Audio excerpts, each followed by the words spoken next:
Hello. নেটের খুব সমস্যা আছে আজকে, বুঝতে পারছি। তিনবার চেষ্টা করলাম, কেটে গেল। কেউ একজন জানান আমাকে দেখা যাচ্ছে বা শোনা যাচ্ছে কিনা। এনি ওয়ান প্লিজ, আমাকে দেখা যাচ্ছে বা শোনা যাচ্ছে কিনা একজন জানান আজকে। আচ্ছা, দুজন এসে গেছে, অর্জুন দাস এবং কান্তার। আরও এসে যাচ্ছে বা এবার ঠিক আছে মনে হচ্ছে। চারজন হয়ে গেল। আচ্ছা, ঠিক আছে। ছজন হয়ে গেছে। আর 10জন হয়ে গেলেই আমি শুরু করে দিতে পারি।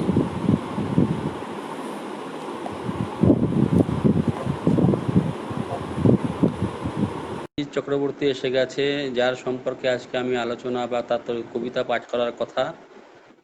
ঠিক আছে, আমি শুরু করেই দিচ্ছি আস্তে আস্তে। সবাই এসে যাবে। আজকে একটু নেটওয়ার্কের সমস্যা হচ্ছে মনে হচ্ছে। যাই হোক, কিছু করার নেই, এগুলো আমাদের হাতে থাকে না। তো 7জন হয়ে গেল। আরো দু একজন এসে গেলে ভালো হতো, যদিও কবিতার পাঠক খুব বেশি একটা হয় না। এটা দুর্ভাগ্যজনক এবং সৌভাগ্য হতে পারে। বেশি হয়ে গেলেই মুশকিল। যাই হোক, আমি শুরু করি। আমার বোন মৌ বলছে যে শুরু কর। অভিজিৎ বলছে শুনছি। ঠিক আছে, তাহলে কোনো কথা নেই। কান্তারভূষণ নন্দী বলছে অভিজিৎ দত্ত আহিলা। অভিজিৎ দত্তকে আমি দেখেছি, চিনতে পারছি। নমস্কার অভিজিৎ বাবু। আপোনাক মই শ্ৰদ্ধা কৰোঁ, আপোনাৰ কবিতা মই পঢ়ো। মোৰ শ্রদ্ধা থাকিল আপনার প্রতি। যে কি না হোক, সমস্যা একটা ছিল। অমর চক্রবর্তী দাদা, আপনাকে ধন্যবাদ, আপনি এসছেন। আমি আজকে অভিজিৎ চক্রবর্তী, আমাদের উত্তর পূর্বাঞ্চলের একজন অন্যতম কবি, কবি শিরোমণি বলতে পারি, তার সম্পর্কে তার কবিতা পাঠ করব এবং তাকে নিয়ে আলোচনা করব। সঞ্জয় ভট্টাচার্য এসে গেছে। সঞ্জয়, তোমাকে ধন্যবাদ। আমি চেষ্টা করব যে সবার কমেন্টস গুলো দেখার। মাঝে মাঝে আমি একটু মগ্ন হয়ে যাই, এগুলো চোখে পড়ে না, এই আমার একটা সমস্যা। যাই হোক, অভিজিৎ চক্রবর্তী সম্পর্কে আজকে আমি আলোচনা করবো এবং তার কবিতা পাঠ করবো। আপনারা অভিজিৎকে চেনেন কিনা জানি না। আমি একটা ছোট্ট পরিচয় এখানে দিয়ে দিচ্ছি। অভিজিৎ হচ্ছে অরিজিনালি ময়নাগুড়ির বাসিন্দা। ময়নাগুড়ি কি? হ্যাঁ, ময়নাগুড়িরই বাসিন্দা অরিজিনালি, কিন্তু এখন দীর্ঘদিন ধরে আসামের টংলা কলেজের অধ্যাপক এবং পড়াশোনাও করেছে আসামের কটন কলেজে। MA-টা অন্তত আমি যতদূর জানি। এবং দীর্ঘদিন ধরে এই কবিতা আন্দোলন, উত্তর পূর্বাঞ্চলের কবিতা আন্দোলনের সঙ্গে জড়িত একজন পথিকৃৎ। কেন, তার যখন চাকরিটাই রেগুলারাইজেশন হয়নি, তখনই সে একটি পত্রিকা বের করেছিল নিজের খরচে, কবিতার পূর্বোত্তর, এবং উত্তর পূর্বাঞ্চলের সমস্ত কবিকে যারা বাংলায় লেখালেখি করে তাদেরকে এক ছাতার তলায় নিয়ে এসেছিল। এটা একটা বিরল একটা ব্যাপার। আমি তার জন্য আমার শ্রদ্ধা জানাচ্ছি অভিজিৎ চক্রবর্তীকে। তিনি নিজে একজন অত্যন্ত বড় কবি, বড় মাপের কবি। এবং তার একটা জীবনের যদি আমরা গ্রাফটা দেখি, আমরা দেখব যে একটা কবি কি করে ম্যাচিওর হয়ে ওঠে, কি করে সে কবিতার সঙ্গে একাত্ম হয়ে যায়, সেটা আহ, দেখা যায় আর কি। অভিজিতের কবিতা পড়লে কি করে কবিতার সঙ্গে একজন একাত্ম হতে পারে। আমরা তো অনেক কবির কবিতা পড়েছি উত্তর পূর্বাঞ্চলে, তার মধ্যে অভিজিতের কবিতাও পড়েছি। অভিজিৎ নিজেকে কখনো কখনো হাইলাইট করেনি। কেন? একজন প্রকৃত কবি নিজেকে হাইলাইট করে না, সেটা তার গুণ। সে নিজেকে কখনোই তুলে ধরেনি, সে অন্যকে তুলে ধরতে চেষ্টা করেছিল। উম তা আমার ভাইয়ের মতো, অনেকদিন ধরে সম্পর্ক, আমাদের থেকে অনেক ছোট এবং অত্যন্ত প্রতিভাবান। আমি এটা স্বীকার করি, অত্যন্ত প্রতিভাবান। এবং যথেষ্ট পড়াশোনা আছে তার বিভিন্ন বিষয়ে। এবং পড়াশোনার যে আছে তার প্রকাশ নেই, সব থেকে বড় কথা, তার প্রকাশ আমরা পাই না। যাই হোক, আমি বলতে চাই যে আহ, আমি নিজে, আমার বিভিন্ন অকাল্ট বিষয়ে পড়াশোনা ছিল। অকাল্ট যেগুলো গুপ্ত বিদ্যা, যা আপনারা জানেন, তার মধ্যে একটা জ্যোতিষশাস্ত্র। তো জ্যোতিষশাস্ত্রের আলোচনা আমি এখানে করব না, কবিতার আলোচনাই করব। কিন্তু এখানে আমি একটা কথা বলছি, তার কারণ আছে। কেন বলছি? জ্যোতিষশাস্ত্রে যে যে শাস্ত্র ভাগ্য গণনা করে না, বা রাষ্ট্রের ভাগ্য এসব গণনা করে, সেখানে 27টি নক্ষত্রপুঞ্জ কনস্টেলেশন বলে, সেটাকে আমরা বিচারের মধ্যে আনি। আমি নিজে চর্চা করেছি, যদিও আমি প্রফেশনাল জ্যোতিষী না, আমি জানি, যেহেতু আমি ওটাকে অধ্যয়ন করেছি বা জানি। তা 27টি নক্ষত্র, অশ্বিনী ভরণী কৃত্তিকা থেকে রেবতী পর্যন্ত 27টি নক্ষত্র। কিন্তু কিছু কিছু যারা জ্যোতিষশাস্ত্র চর্চা করেন, জ্ঞানী, তারা বলেন যে আরেকটি নক্ষত্র আছে যার কথা আমরা বিবেচনায় আনি না, সে নক্ষত্রের নাম। একটা ফোন এসে গিয়েছিল, যাই হোক, এই মুহূর্তে আমাকে কেউ ফোন করবেন না, একটু অসুবিধা হচ্ছে। তা 27টি নক্ষত্রের বাইরেও আরেকটি নক্ষত্র আছে যার নাম অভিজিৎ নক্ষত্র, এবং জ্যোতিষশাস্ত্রে অবহেলিত একটি নক্ষত্রের নাম হচ্ছে অভিজিৎ। তা আমার সবসময় মনে হয় যে অভিজিৎ আমাদের একজন অবহেলিত কবি, একজন অবহেলিত সাহিত্যকার, যেহেতু সে গল্পও লেখে, এবং আমি আশা করি অভিজিৎ ভবিষ্যতে তিনি উপন্যাসও লিখবেন। অত্যন্ত মরমী একজন কবি, এবং অভিজিৎ নিজের কবিতায় বারে বারে বলেছেন যে আমি একজন গৃহপালিত মানুষ। গৃহপালিত, আমি অভিজিতের কবিতা পড়ছি দীর্ঘদিন ধরে, আজও পড়ছিলাম, আমার মনে হয়েছে যে অভিজিৎ আসলে অভিজিৎ কাকে রিপ্রেজেন্ট করে? একটা নিম্ন মধ্যবিত্ত, এই যে নিম্ন মধ্যবিত্ত পরিচয় আমাদের, আমরা যে একটা নিম্ন মধ্যবিত্ত সমাজ, আসলে মধ্যবিত্ত আমরা কেউ না, আমরা বলি আমরা মধ্যবিত্ত না, আমাদের সাহিত্য তো আসলে মধ্যবিত্ত সাহিত্য, তা কিন্তু আসলে নিম্ন মধ্যবিত্ত, সেটাই হচ্ছে নিম্ন মধ্যবিত্ত সাহিত্যের এই অভিজিতের কবিতার মধ্যে সেই নিম্ন মধ্যবিত্ত একজন মানুষকে খুঁজে পাওয়া যায়। তার লেখায়, তার ভাবনার যে জগৎ, সেখানে একজন নিম্ন মধ্যবিত্ত মানুষ বেঁচে আছে। আমি দেখেছি অভিজিতের কবিতা, তার শব্দচয়ন, তার যে সিচুয়েশনগুলো সে নির্মাণ করে বা নির্মিত হয়ে যায়, আমি এটাকে নির্মিত হয়ে যাওয়াই বলি, যদিও কোথাও কোথাও কখনো কখনো কবির বা লেখকের উপস্থিতি আমরা টের পাই, আসলে লেখক বা কবি সরাসরি থাকেন না সেই যে রচনা প্রক্রিয়ার মধ্যে। তো অভিজিতের লেখা আমি পাঠ করব, এবং পাঠের সঙ্গে সঙ্গে একটু আলোচনাও হবে। তা আমি অভিজিৎকে যেভাবে দেখেছি সেটা একটু আপনাদের সঙ্গে আমি একটু শেয়ার করব। প্রথমে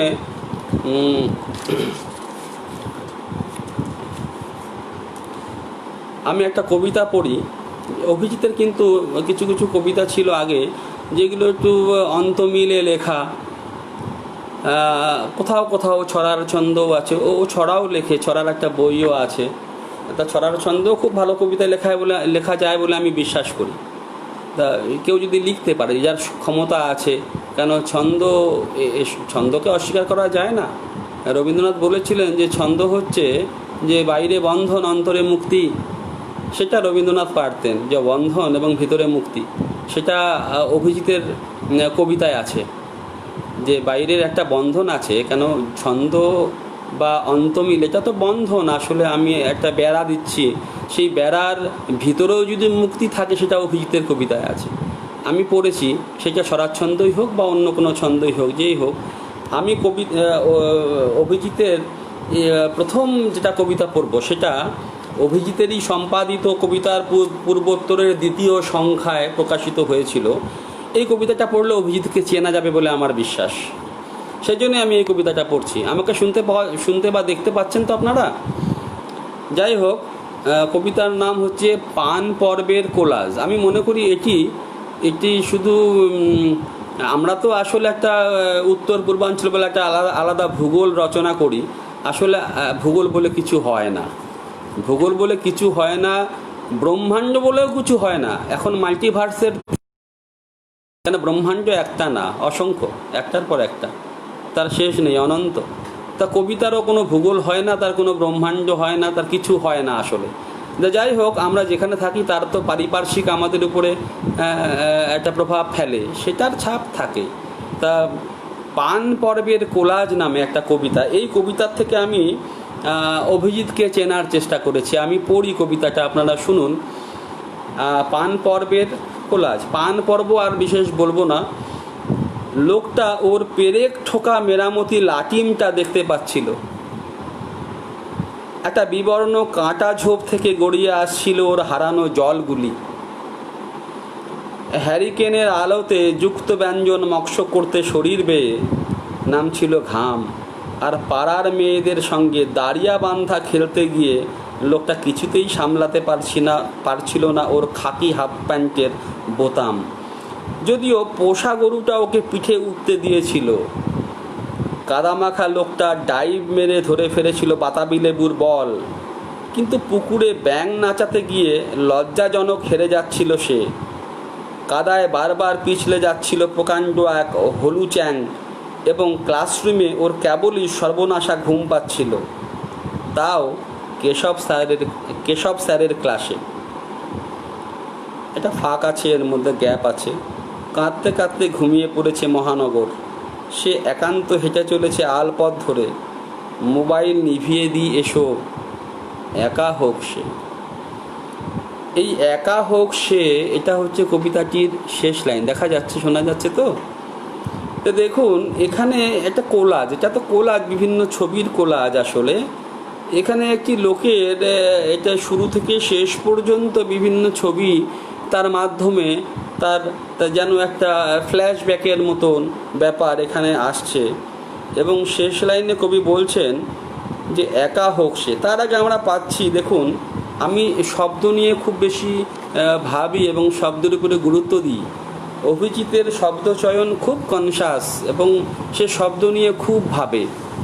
একটা শব্দ আমার মনে হয় বারে বারে কেটে কেটে সে পরীক্ষা করে দেখে ঠিক কোন শব্দটা জুৎসই হবে, এরকম ভাবে। অনেক সময় এটা ভাবতে গেলে হয়তো একটা কবিতাও নষ্ট হয়ে যেতে পারে, যাকে আমরা গর্ভপাত বলি, সেরকম হয়ে যায়। আমার নিজের ক্ষেত্রেও অনেক হয়েছে। যাই হোক, দেখুন লাস্টে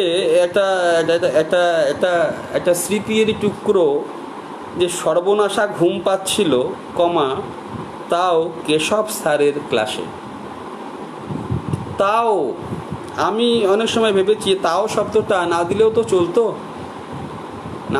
চলতো, সর্বনাশা ঘুম পাচ্ছিল কেশব স্যারের ক্লাসে, এটাও হতে পারতো। কিন্তু তাও মানে বোঝা যাচ্ছে কেশব স্যার একজন রাজভারী লোক, একজন রাজভারী মানুষ, যাকে জেনারেলি সাধারণত যে ধরনের শিক্ষককে ছাত্ররা ভয় পায়, এবং যেসব শিক্ষকের ক্লাসে আমরা ঘুমিয়ে পড়তে চাই না, হয়তো শাস্তি পেতে হবে তার জন্য। তাও শব্দ এখানে এটা খুব সুচিন্তিত ব্যবহার। তাও কেশব স্যারের ক্লাসে, এখানে এই তাও শুনে আমার মনে পড়ে গেছে এই রাজভারী শব্দটি। যা রাজভারী শিক্ষক আমাদের অনেক ছিলেন, সেরকম একজন রাজভারী, সেরকম একটা ছবি আমার মাথায় চলে এলো। যাই হোক, এরপরে একটা ফাঁক আছে। ফাঁক মানে না বলা কথা, যেটা আমরা বলি না। অনেক কথা না বলা থেকে যায় কবিতায়। সব বললে তো আর কবিতা হয় না। বলে যে art lies in concealing art. শিল্প কোথায় থাকে? শিল্প যেটুকু আমরা লুকাই, সেখানেই থাকে শিল্প। আমরা যে লুকোচুরি খেলতাম না, সেরকম আর কি। যেটুকু আমরা লুকিয়ে রাখি, সেটুকুই শিল্প। বোঝাতে পারছি কি? তো এখানে এই যে একটা গ্যাপ আছে, কবিতায় থাকে এরকম গ্যাপ, তার মানে অনেক কিছু সেখানে না বলা কথা আছে। সেটাকে আপনি এই যে দুটো পর্ব, এই দুটো পর্বের মধ্যে একটা লিঙ্ক আছে, যেটা আমরা দেখতে পাচ্ছি না, সেটাকে ভেবে নিতে হবে। এই লিঙ্কটা এত কিছু চলে গেল, এত কিছু ছবি চলে গেল জীবনের পরপর, সেই বাল্যকাল থেকে বড় হওয়া পর্যন্ত। সেখানে লাস্টে আসছে কাঁদতে কাঁদতে ঘুমিয়ে পড়েছে মহানগর। একটা মহানগর ঘুমিয়ে পড়েছে কাঁদতে কাঁদতে। সে একান্ত হেঁটে চলছে আলপথ ধরে। সে কিন্তু আলপথ ধরে হেঁটে চলছে। এই যে জীবনের জার্নি, এটা তো শেষ হয় না, এটা চলতেই থাকে। এবং আমাদের জীবনের জার্নিটা শুধু এই বহিরঙ্গের না, আমাদের জীবনের গল্পটা মনের ভিতরে। এটা জানবেন, আমাদের এই বাইরের আমাদের বাইরের জীবনের গল্পটা গল্প না, আসল গল্পটা মনের ভিতরে থাকে। সেই গল্প এখানে আছে। সে হেঁটে চলেছে আলপথ ধরে, এবং কবি বলছেন মোবাইল নিভিয়ে দিয়ে এসো। মোবাইল তো সবসময় চালু থাকে, আমাদের নেট অন হয়ে থাকে। এবং আমরা এই ভার্চুয়াল জগতের সঙ্গে জড়িত হয়ে থাকি। যাই হোক, যে কবি বলছেন যে নিবিয়ে দিয়ে এসো, একা হোক সে একা হোক, তাকে একা হতে দাও। এই যে একা হওয়া, মহাজনেরা বলে থাকেন যে একা হওয়া খুব দরকার, নির্জন হওয়া দরকার। একা হলেই আমরা সেই একাকিত্বের মধ্যেই আমরা সেই সংযুক্ত হতে পারি অন্য কোনো এক বলয়ের সাথে, যেটা সচরাচর আমাদের মধ্যে হয়তো আসে না, সেই ওয়েভলেংথ মেলে না, বা সেই যে প্যারালাল ইউনিভার্স, তার সঙ্গে আমরা এক হতে পারি না। একা হোক সে, এখানে কিন্তু একটা জমাট কবিতা আছে। এই যে শেষ লাইনে দেখুন, একা হোক সে, এখানে একটা জমাট কবিতা গলতে শুরু করেছে। আমি এভাবে দেখেছি, এখানে একটা কবিতা গলে যাচ্ছে, এখান থেকে আর একটা কবিতার শুরু হতে পারে, একা হোক সে দিয়ে একটা কবিতা শুরু হতে পারে। এবং যেহেতু কবি আর কিছু লেখেননি, সেখানে আপনাকে ধরে নিতে হবে যে এটা বৃত্তাকার কবিতা না, this is not a circular poem at all. এটা একদমই সার্কুলার কবিতা না, এখান থেকে কবিতা শুরু হচ্ছে, এখান থেকেই শুরু কবিতা। সেজন্যই আমি বলছি যে এই কবিতাটির নামই আসলে অভিজিৎ। এই কবিতাটির থেকেই আমি অভিজিৎকে চিনতে পারছি, যে এখানেই কবিতা, এই যে পান পর্বের কোলাজ, এটা একটা আন্তর্জাতিক মানের কবিতা। আমি অনেক কবিতা পড়েছি জীবনে, বিভিন্ন ভাষা সাহিত্যের কবিতা পড়েছি, এটা একটা অসাধারণ কবিতা। হয়তো অনেকে আলোচনায় আনেননি, আমি আসলে ঠিক সেই কবিতাগুলো খুঁজছি যেগুলো আলোচনা হয়নি, যেগুলোর মধ্যে আলোচনার অনেক মেটেরিয়াল আছে, আলোচনা করা উচিত, কিন্তু কেউ আলোচনা করে না, কারো চোখে পড়ে না। আমরা ভূগোল খুঁজি, আমরা যাপন খুঁজি, যৌনতা খুঁজি, ভালোবাসা, চুমু, এসব খুঁজি, কিন্তু কবিতা খুঁজি না। কিছু মনে করবেন না আমি এইসব শব্দ উচ্চারণ করলাম বলে। যাই হোক, এখানে যে ক্রন্দনরত মহানগরী, সে তো একটা ছবি না, সেটাও একটা ছবি। ক্রন্দনরত মহানগরী কাঁদছে। যাই হোক, সে একা হোক, কবি বলছেন সে একা হোক এবং ফাঁকা হোক। একা হোক মানেই ফাঁকা হওয়া, ফাঁকা হওয়া মানেই পূর্ণ হওয়া। আমি তো সেভাবেই দেখি, কেন আপনি যদি পূর্ণ হতে চান আপনাকে ফাঁকা হতে হবে। শ্মশানেই শিব জাগে, এটা তো আমরা জেনে এসেছি। যাই হোক, এরপরে আমি আর একটা কবিতা পড়ব, যেটা আমার একটা খুবই প্রিয় কবিতা। এবং অভিজিৎ কিন্তু এই কবিতাটা আসলে আমাকে অস্বীকার করে গেছে, যে কবি আমাকে দিতে চায়নি। এটা খুবই বহু পরিচিত কবিতা, কিন্তু এটা কবিতা পড়তেই হবে আমাকে, আমি এটাকে অস্বীকার করতে পারিনি। সেটা হচ্ছে সানসুমা বসুমাতারির চিত্রকর্ম। সানসুমা বসুমাতারি নামটা শুনলে আপনারা বুঝবেন যে একজন বড় জনগোষ্ঠীর চিত্রশিল্পী তিনি। সানসুমা তার নাম, বসুমাতারি তার পদবী, তার চিত্রকর্ম। সে এখানে ছবি, যেমন আমরা কিডসের পড়েছিলাম ode on a Grecian urn, আপনারা অনেকেই পড়েছেন, হ্যাঁ, যে ode on a Grecian urn. একটা গ্রিসিয়ান মানে গ্রিক আর্ন, যেখানে মৃত ব্যক্তিদের পোড়া ছাই রাখা হয়, সেই আর্নের উপরে, সেই পাত্রের গায়ে অনেক ছবি আঁকা থাকে, তা নিয়ে কবিতা লিখেছিলেন কবি কিডস। তো যাই হোক, এখানে সানসুমা বসুমাতারির চিত্রকল্প নিয়ে কবিতা লিখেছেন অভিজিৎ চক্রবর্তী, সেই অবহেলিত নক্ষত্র অভিজিৎ। দেখুন কবিতাটি কি দারুণ কবিতা, আমি পড়ছি। এ ছবি বুঝি শেষ চৈত্রে আঁকা। শেষ চৈত্র, দেখুন চৈত্র শব্দ এখানে অনেক কিছু মিন করছে। শেষ চৈত্র শুধু না, শেষ চৈত্র সানসুময় হবে, অভিজিৎ লিখছে সানসুময় হবে, কিন্তু এখানে আমি যেটা পড়ছি কবিতার পূর্বোত্তর দ্বিতীয় সংখ্যা, এটা সানসুমা লেখা আছে। আমিও জানি সানসুময়ী হবে, আসলে বড়রা সানসুময়ী বলে। সে যাই হোক, তাতে কিছু যায় আসে না। যে এ ছবি বুঝি শেষ চৈত্রে আঁকা। চৈত্র শুধু না, শেষ চৈত্র। তো চৈত্রর একটা আমরা রূপ কল্পনা করতেই পারি, চৈত্র কেমন হয়। এই যে একটা সুখা মরশুম, ঝোড়ো বাতাস বইতে শুরু করছে, ধুলো উড়ে যাচ্ছে, এরকম একটা ছবি শেষ চৈত্রে আঁকা, যেখানে মাটি সরস না, বৃষ্টি নেই, বা বৃষ্টি শুরু হবে কিছুদিন পরে, তখনও সরস নয়, ধুলো উঠছে চারিদিকে। সেই শেষ চৈত্রে আঁকা একটা চিত্রকর্ম। কি ঝড় উঠেছিল মনে, কেন শেষ চৈত্র তো ঝড়ের সময়, বৈশাখী ঝড় শুরু হবে। কবি বলছেন কি ঝড় উঠেছিল মনে, বরদই চিলা শব্দটা আসামের আমরা সবাই জানি, বাইরের অনেকে জানবেন না। বরদই চিলা হচ্ছে যাকে আমরা কাল বৈশাখী বলি। কালবৈশাখীও বলি, বা বৈশাখ মাসে যে ধরনের ঝড় হয়, বরদই শিলা, এই শব্দটি বড় শব্দ, বড়ো থেকে এটা অসমীয়া ভাষায় এসেছে, বরদই চিলা। যাই হোক, বরদই চিলা, যে কী ঝড় উঠেছিল মনে বরদই চিলা, তার মনে একটা ঝড়, তার আভাস পাচ্ছেন কবি। আপনারা দেখুন, এখন ছবির বর্ণনা আছে, ছবিতে কি আছে, ঝুলে আছে এক মুঠো এরন্ডার পাতা, ছবিতে আছে এরন্ডা গাছের পাতা ঝুলে আছে, এবং শুধু পাতা নয়, তাতে কিছু গোবে চারা পলু, যারা পাতা খায়, সেই কীট যে পাতা খাচ্ছে, তাতে কিছু গোবে চারা পলু কুড়ে খাচ্ছে। কাকে? শামসুমা। শামসুমা এই কীট কাকে কুড়ে খাচ্ছে? সমাগত বৈশাখুর দিনে দই তো দূরে ছিল বুঝি, দই তো জানি আমরা প্রেমিকা, সমাগত বৈশাখুর দিনে কি প্রেমিকা দূরে ছিল, যার জন্যই হয়তো সবুজ পাতা খেয়ে যাচ্ছে পলু? অতি দূর রাষ্ট্র ছাড়িয়ে, প্রেমিকা কি অতি দূরে ছিল, নিকটে ছিল না রাষ্ট্র ছাড়িয়ে? আবার একটা ফাঁক আছে এখানে, ফাঁক মানেই সেখানে আপনি মনে মনে ভরিয়ে নেবেন, সেটাই কবিতা। দখনায় সবুজের বাড়াবাড়ি ভিড়, দখনা আমরা জানি বড় জনগোষ্ঠীর মহিলাদের পোশাক দখনা। দখনায় সবুজের বাড়াবাড়ি ভিড়, দখনা এঁকেছে, সেখানে একটা দখনার ছবি আছে, যাতে সবুজের বাড়াবাড়ি ভিড়, সবুজের আধিক্য আছে। একরাশ পলুদের অনর্গল খিদে, আর কি আছে? অনর্গল খিদে। দেখুন, খিদেকে আঁকা কিন্তু সহজ না। আমরা কিটসের সেই কবিতা পড়েছি, ওড অনেক গ্রিসিয়ান আর্ন, সেখানে নৃত্যরত এক যুবতী ছুটে পালাচ্ছে, এক যুবক তাকে ধরতে চাইছে, সেই ছবি আছে। বা আনহার্ড মেলোডির কথা আছে, যে those melodies are sweet, but যাই হোক, আমার এখন এই মুহূর্তে মনে পড়ছে না।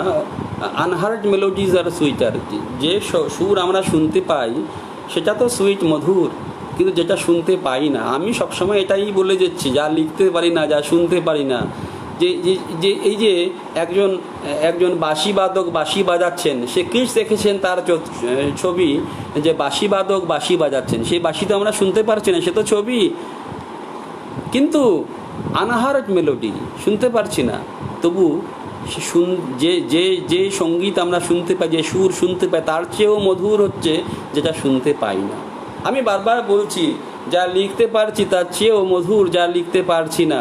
সে কিটসের কবিতা এখানেও একরাশ পলুদের অনর্গল খিদে এঁকেছেন শানচুময়ী বসুমাতারি নামের একজন চিত্রশিল্পী, যে খিদেও এঁকেছেন, পলুরা পাতা খেয়ে যাচ্ছে। তাঁত শালে শানসুমা একা একা কী স্বপ্ন বুনেছিলে তুমি? তাঁত শালে উনি বলছেন যে তাঁত শালে জেনারেলি দখনা বোনা হয়, দখনা বা মেখলা, আসামের বা যে কোনো জনজাতীয় পোশাক যেগুলো, সেগুলো তো তাঁত শালে বোনা হয়। আজকাল অবশ্য বাণিজ্যিকভাবে উৎপাদিত হচ্ছে, তাঁতের 12টা বেজে গেছে এর জন্য।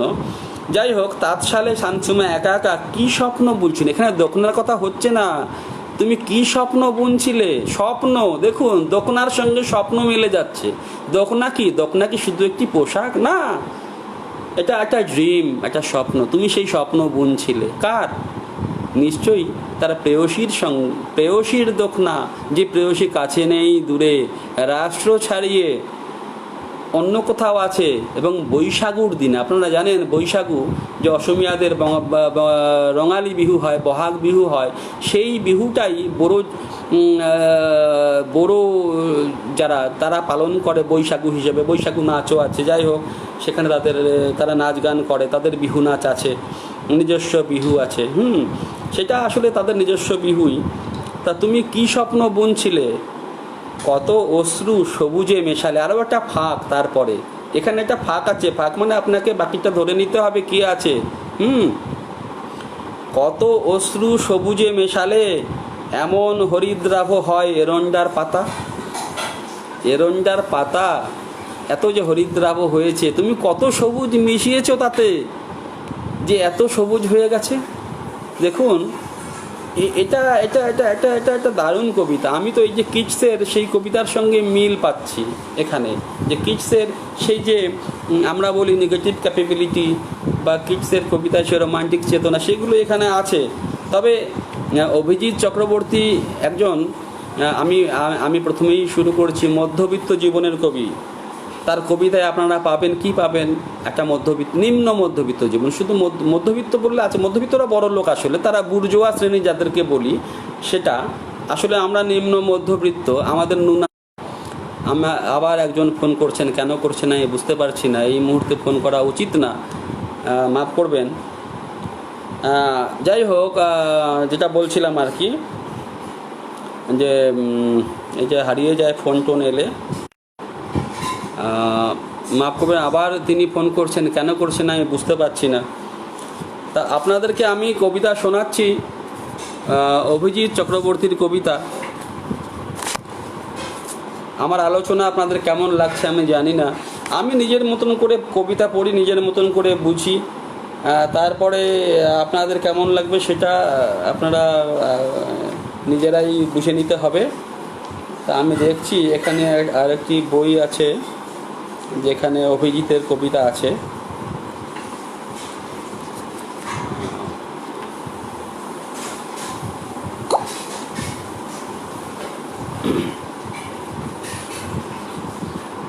আমি আর একটা কবিতা পড়ব,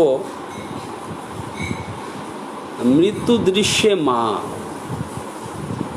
হ্যাঁ পড়বো, নখে হলুদ কবিতা, কান্তার বলছে নখে হলুদ। আমি পড়বো যদি খুঁজে পাই, আমি যদি খুঁজে পাই পড়বো। আমি এখনই খুঁজে পাবো কিনা জানি না, আমি আসলে খুব ব্যস্ত ছিলাম। আমার কলেজে কালকে একটা ওয়েবিনার আছে, এইসব কাজ করতে করতে আমি কিছু যে প্রিপারেশন নেবো সেটা হয়নি। আমি মৃত্যু দৃশ্যে মা পড়ি। অভিজিৎ সম্পর্কে যেটা বলছিলাম, ওই যে ফোন এসে যাই হারিয়ে যাই, অভিজিৎ হচ্ছে একজন অত্যন্ত সাংসারিক কবি। সাংসারিক কবি, সে তার জগৎটা কেমন, একটা নিম্ন মধ্যবিত্ত জগৎ। সেখানে অনেক নাম পাবেন আপনারা, যেমন উমা স্যার, সন্তোষ জেঠু, এরকম অনেক নাম সেখানে আপনারা পেয়ে যাবেন। হ্যাঁ, সেই ইন্দ্র কাকু আসলে ওই অন্য একজনের কবিতার থেকে উনি নিয়েছিলেন, যে ইন্দ্র কাকু আমার প্রেমিক, সেটা অন্যভাবে একটা ব্যবহার করেছিলেন অভিজিৎ নিজের কবিতায়। তা আমি এই কবিতাটা পড়ছি, মৃত্যু দৃশ্যে মা। মৃত্যু দৃশ্যে মা। আমার যিনি স্ত্রী হবেন তার গান জানাটা বাঞ্ছনীয়, বিশেষত এই আকাশে আমার মুক্তি।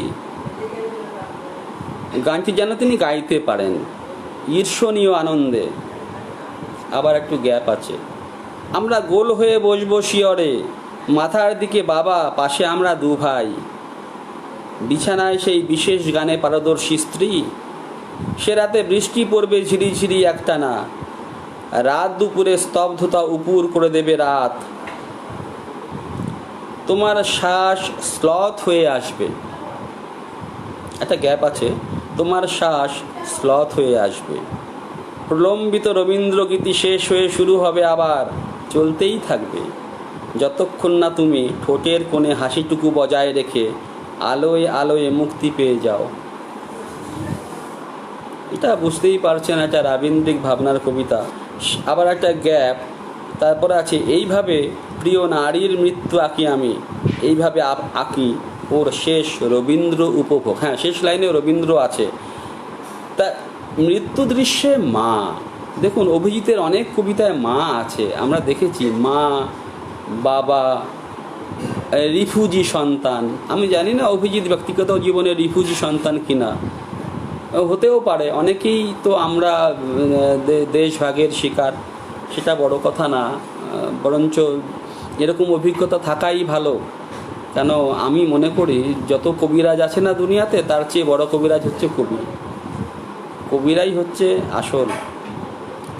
কবি সেই মন্ত্রের উদ্গাতা, যা আমরা বেদে পেয়েছি, বেদ মন্ত্র, সেই মন্ত্রের উদ্গাতা হচ্ছে কবি। এখন আমরা যা কবিতা লিখি আসলে মন্ত্রই লিখি। যদি মন্ত্রগুণ থাকে তাকে মন্ত্রই বলতে হবে, আমি তাই মনে করি। যাই হোক, এখানে আর কিছু নেই। এই যে রবীন্দ্রনাথের একটা গান, এই আকাশে আমার মুক্তি, এই যে গানটা আপনারা সবাই শুনেছেন, আমিও শুনেছি। এই গান তার, উনি বলছেন যে আমার যিনি স্ত্রী হবেন তাকে এই গানটা জানতে হবে এবং সে যেন গাইতে পারে ঈর্ষণীয় আনন্দে। এখানে শব্দ ব্যবহারগুলো লক্ষণীয়। অভিজিতের কবিতায় শব্দ কিন্তু ভীষণ মানে কি বলবো, খুব সুচিন্তিতভাবে প্রয়োগ করেছেন উনি শব্দকে। শব্দ নিয়ে আমরা ভাবতে হবে, শব্দই তো মূল। বলে রূপসাগরের শব্দমিন, আমি তো একটা লেখাই লিখেছিলাম, রূপসাগরের শব্দমিন, যে একটা এরকম একটা অনুষঙ্গ ছিল, যে একজন মাছ মারতে বসেছেন, নীরেন্দ্রনাথ চক্রবর্তীর কবিতা আমার মনে আছে, ছিপ ফেলে বসে আছেন, তিনি শব্দ ধরবেন, এরকম আপনারা পেয়েছেন। বা আপনারা যদি মেমোয়ার্স পড়েন পাবলো নেরুদার অনুসৃতি, সেখানে বলছেন যে শব্দ গুনগুন গুনগুন ধ্বনি তুলে মৌমাছির মতো আমার সামনে দিয়ে উড়ে যাচ্ছে, আমি খপ করে একটা শব্দকে ধরে ফেললাম, শুধু ধরে ফেললাম না, তারপরে তার অনেক চিকিৎসা আছে, তাকে যেন আমরা যে করি, তার যে রেদা মারি, সেভাবে রেদা মেরে চিজেল করে, হ্যাঁ, সেভাবে শব্দটাকে আমি আমার নিজের মতো বানিয়ে নিই। এটা পাবলো নেরুদা লিখেছিলেন ওনার কবিতায়। শব্দ অনেক বড় ব্যাপার। এবং শক্তি চট্টোপাধ্যায় আপনারা অনেকেই পড়েছেন, শক্তি চট্টোপাধ্যায় উনি শব্দকে নিয়ে অনেক বলেছেন। এবং একটা কবিতায় বলেছেন, শব্দ হাতে পেলেই আমি খরচা করে ফেলি। হ্যাঁ, শক্তি চট্টোপাধ্যায়ের কবিতায় এরকম ছিল, উনি শব্দ হাতে পেলেই খরচা করে ফেলতেন। ফ্যানজোলেঙ্গা যদি আপনারা পড়েন তাহলে বুঝতে পারবেন যে শব্দ উনি খরচা করে ফেলতেন। তবে হ্যাঁ, শব্দ নিয়ে অনেক ভেবেছেন, শব্দ আসে না, শব্দ সবসময় আসে না, এটা ধ্যানের বস্তু। উনি বলেছিলেন যে শব্দ গেছে হাওয়া ফেরাতে কাটি গঙ্গার খালে, উড়ন্ত মাছ রাঙার মধ্যে কেউ বসে না ডালে। আমার মনে আছে সেই কবিতা, আপনাদেরকে বললাম। আবার শব্দকে শাসন করার কথা উনি বলেছেন, যেটা পাবলো নেরুদা লিখেছেন, যে শব্দকে উনি চিজেল করছেন, শব্দকে চেঁচে মুছে নিজের মতন করে নিচ্ছেন। সেরকম শক্তি চট্টোপাধ্যায় লিখেছেন যে শব্দকে হিচড়ে চেড়ে নিয়ে যাই গঙ্গার বাতাসে গা জুড়োতে, কোষে মারি তার কোষে মারি কপালে থাপ্পড়, হ্যাঁ, এবং শেষে দেখছি যে শান্ত হয়ে তার অমিততা ভ্রুকুটি, শব্দের ভ্রুকুটি শান্ত হয়ে আসছে। তা এই যে শব্দ, এই শব্দ নিয়ে ভেবেছে উত্তর পূর্বাঞ্চলের কবি অভিজিৎ চক্রবর্তী, খুব ভেবেছে শব্দ নিয়ে। শব্দ আমি অনেক দেখেছি। দেখুন, শব্দের ব্যবহারগুলো লক্ষ্য করবেন তার কবিতায়।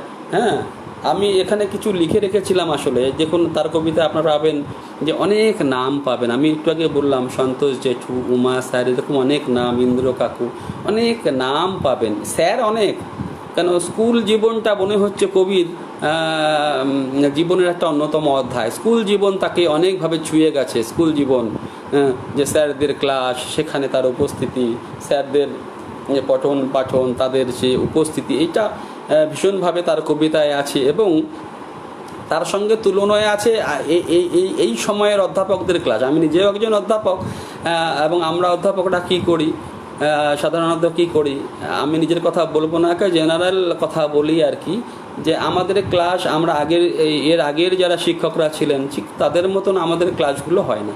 সেই অভিব্যক্তিও অভিজিতের কবিতায় আছে। আচ্ছা, 1 মিনিট আমি একটু সময় নিচ্ছি, একটু জল খেয়ে নিচ্ছি, কিছু মনে করবেন না। দিশা, ফোনটা দিয়ে যা।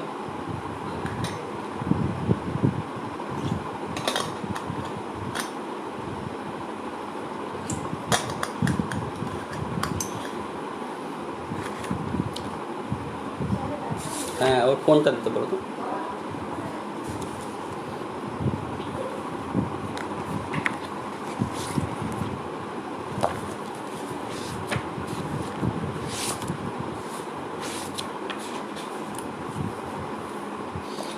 আসলে আমি ভেবে রেখেছি আমি একটা নতুন কবিতা পড়ব। আমি জানি না, আমি আলোচিত কবিতাগুলো পড়তে ভালোবাসি না, যেগুলো অনালোচিত সেগুলো আমি পড়তে ভালোবাসি। আমি আর একটা কবিতা এই মুহূর্তে পড়ব, অভিজিতেরই লেখা, মৃত্যুবার্ষিকী। সেটা প্রকাশ হয়েছিল এই সময়ের কবিতা, জাফর ওয়াজেব সম্পাদিত। সেখানে মৃত্যুবার্ষিকী, এটা একটা অসাধারণ কবিতা। আমার মনে হয় না এই কবিতা নিয়ে কেউ সেভাবে ভেবেছে আজ পর্যন্ত। একটা মৃত মানুষের সঙ্গে সংসার করেন আমার স্ত্রী। আমি কবিতাটা অলরেডি পড়তে শুরু করে দিয়েছি। দেখুন, একটা মৃত মানুষের সঙ্গে সংসার করেন আমার স্ত্রী, শবের গায়ে হাত রেখে ঘুমায় আমার সন্তান। মৃত্যুর সন তারিখ নিয়ে স্ত্রী ও মার মতান্তর রয়েছে। আমি কেবল সকালকে বিকেলে, বিকেলকে সন্ধ্যায়, আর সন্ধ্যাকে রাতের দিকে ঠেলতে ঠেলতে একটি সাদা ছোট ঘুমের বড়ির কাছে পৌঁছে দিয়ে প্রতি রাতে নিজের মৃত্যুবার্ষিকী পালন করে চলি। দেখুন কি অসাধারণ কবিতা। মৃত্যুবার্ষিকী পালন হচ্ছে প্রতি রাতে। আমরা আসলে কি হয়, আমাদের যাপন, আমাদের জীবন, আমার যে কঠোরতা, যে ট্রমা, আমি এর বাংলাটা ঠিক জানি না, যে কঠিন বাস্তবের মধ্যে দিয়ে আমাদেরকে যেতে হয়, তার অভিঘাত আমাদের মননে, আমাদের মনের উপরে তার অভিঘাত পড়ে। কেউ পাগল হয়ে যায়, তে সে ব্যালেন্স রাখতে পারে না। যাই হোক, এরকম হয়। আমরা আসলে ভাবি যে আমরা সব মানে মৃতদেহ।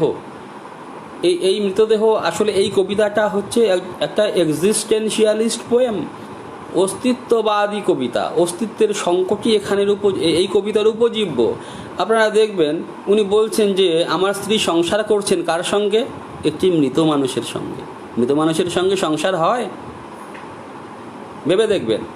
একটি মৃত মানুষের সঙ্গে সংসার করেন আমার স্ত্রী। এই যে একটা মৃত মানুষের সঙ্গে সংসার, আমার এই মুহূর্তে মনে পড়ে যাচ্ছে, আপনারা পড়েছেন কিনা আমি জানি না, ক্লিন ব্রুকসের একটা এসে ছিল, নিউ ক্রিটিক্যাল রাইটিংস আপনারা জানেন। ইংরেজি সমালোচনা সাহিত্যে একটা শুরু হয়েছিল নিউ ক্রিটিক্সদের দিয়ে। তাদের মধ্যে একজন অন্যতম ক্রিটিক ছিলেন ক্লিন ব্রুকস। তিনি একটা এসে লিখেছিলেন, একটা রচনা লিখেছিলেন, তার নাম ল্যাঙ্গুয়েজ অফ প্যারাডক্স। প্যারাডক্সের ভাষা। প্যারাডক্স মানে কি? এক ধরনের বৈপরীত্য। বাংলায় এভাবেই আমি বলতে পারি, এক ধরনের একটা বাক্যের ভিতরে বৈপরীত্য, একটা সিচুয়েশনের মধ্যে বৈপরীত্য। সেটা কবিতা উনি বলেছিলেন, কবিতায় এই প্যারাডক্স থাকে, বৈপরীত্য থাকে। বৈপরীত্য না কবিতার ভাষা, উনি এভাবে বলেছিলেন। যদিও শেষ কথা কেউ বলতে পারে না, এরপরে আরও অনেক এগিয়ে গেছে, তবু আমার সেটা মনে পড়ে গেছে, ল্যাঙ্গুয়েজ অফ প্যারাডক্স। দেখুন, একটা মৃত মানুষের সঙ্গে সংসার। একটা মৃত মানুষের একটা ফোন এসে গিয়েছিল, আবার একটা মৃত মানুষের সঙ্গে সংসার করেন। সংসার একটা জীবন্ত বস্তু, কিন্তু সংসার করছে কে? স্ত্রী এবং একটা মৃত মানুষ। এখানে একটা প্যারাডক্স আছে, আপনারা লক্ষ্য করে দেখবেন। একটা প্যারাডক্সিক্যাল সেন্টেন্স এখানে কিন্তু এই প্যারাডক্স উনি ব্যবহার করেছেন, কিন্তু প্রথম দর্শনে এরকম মনে হয় না। আপনি পড়ার সময় বুঝবেন না যে প্যারাডক্স আছে, কিন্তু প্যারাডক্স আছে।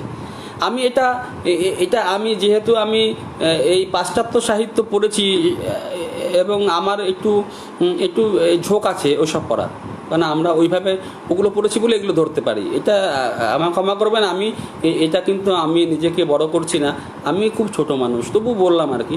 একটা মৃত মানুষের সঙ্গে সংসার করেন আমার স্ত্রী।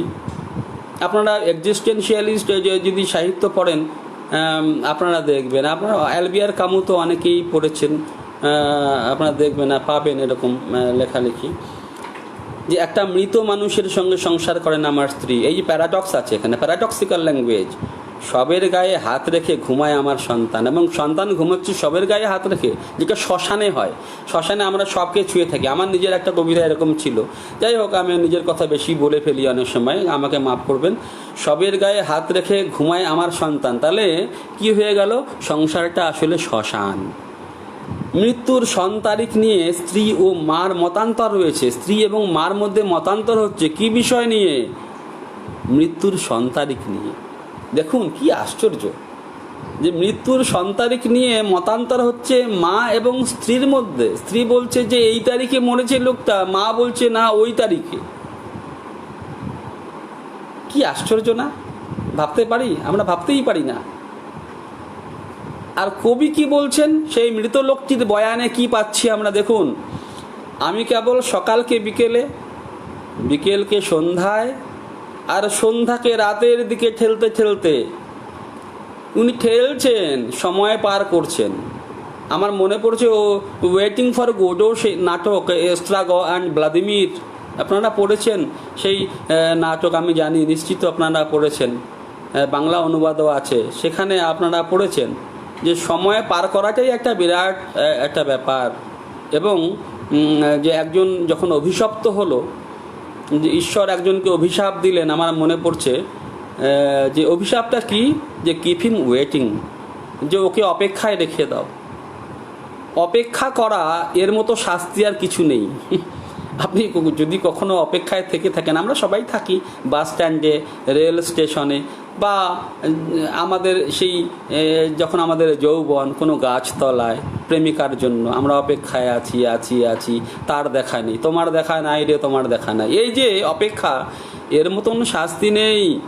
ঈশ্বর বলছেন যে কিপ হিম ওয়েটিং, তাকে অপেক্ষায় রেখে দাও, কেন এর থেকে বড় শাস্তি নেই। তা এখানে এই যে বেঁচে সময়, কাল চেতনা, এই কাল চেতনা এখানে আছে। কবি বলছেন আমি সকালকে বিকেলে ঠেলছি, কারণ আমাকে দিন গুজরান, দিনটাকে পার করতে হবে, কোনো মতে পার পেয়ে যাওয়া, যে মাঝি বইটা চালাও, আমাকে পার করে দাও, পার করে দে আমারে। সেই যে গান, আমি কেবল সকালকে বিকেলে, বিকেলকে সন্ধ্যায়, এবং সন্ধ্যাকে রাতের দিকে ঠেলতে ঠেলতে একটি সাদা ছোট ঘুমের বড়ির কাছে পৌঁছে দিয়ে, এবং সময়কে আমি পৌঁছে দিচ্ছি কোথায়? দেখুন, লক্ষ্য করুন, সময়কে পৌঁছে দিচ্ছি কালকে, কাল এই মহাকাল বিশাল ব্যাপার, তাকে পৌঁছে দিচ্ছে একটা ছোট ঘুমের বড়ি। এই যে ছোট, লক্ষ্য করুন, দেখুন, ছোট ঘুমের, ছোট কথাটা উনি উল্লেখ করেছেন, শব্দ সম্পর্কে কি সচেতন এই কবি, ভীষণ সচেতন। কাল, সময় বিশাল একটা ব্যাপার, তাকে উনি পৌঁছে দিচ্ছেন এই ছোট একটা ঘুমের বড়ির কাছে। ভেবে দেখবেন, আমার নিজের এই অনুভব আপনাদের কাছে ব্যক্ত করছি, একটা ছোট ঘুমের বড়ির কাছে যেন আত্মসমর্পণ করছে এই কাল। অবাক কাণ্ড।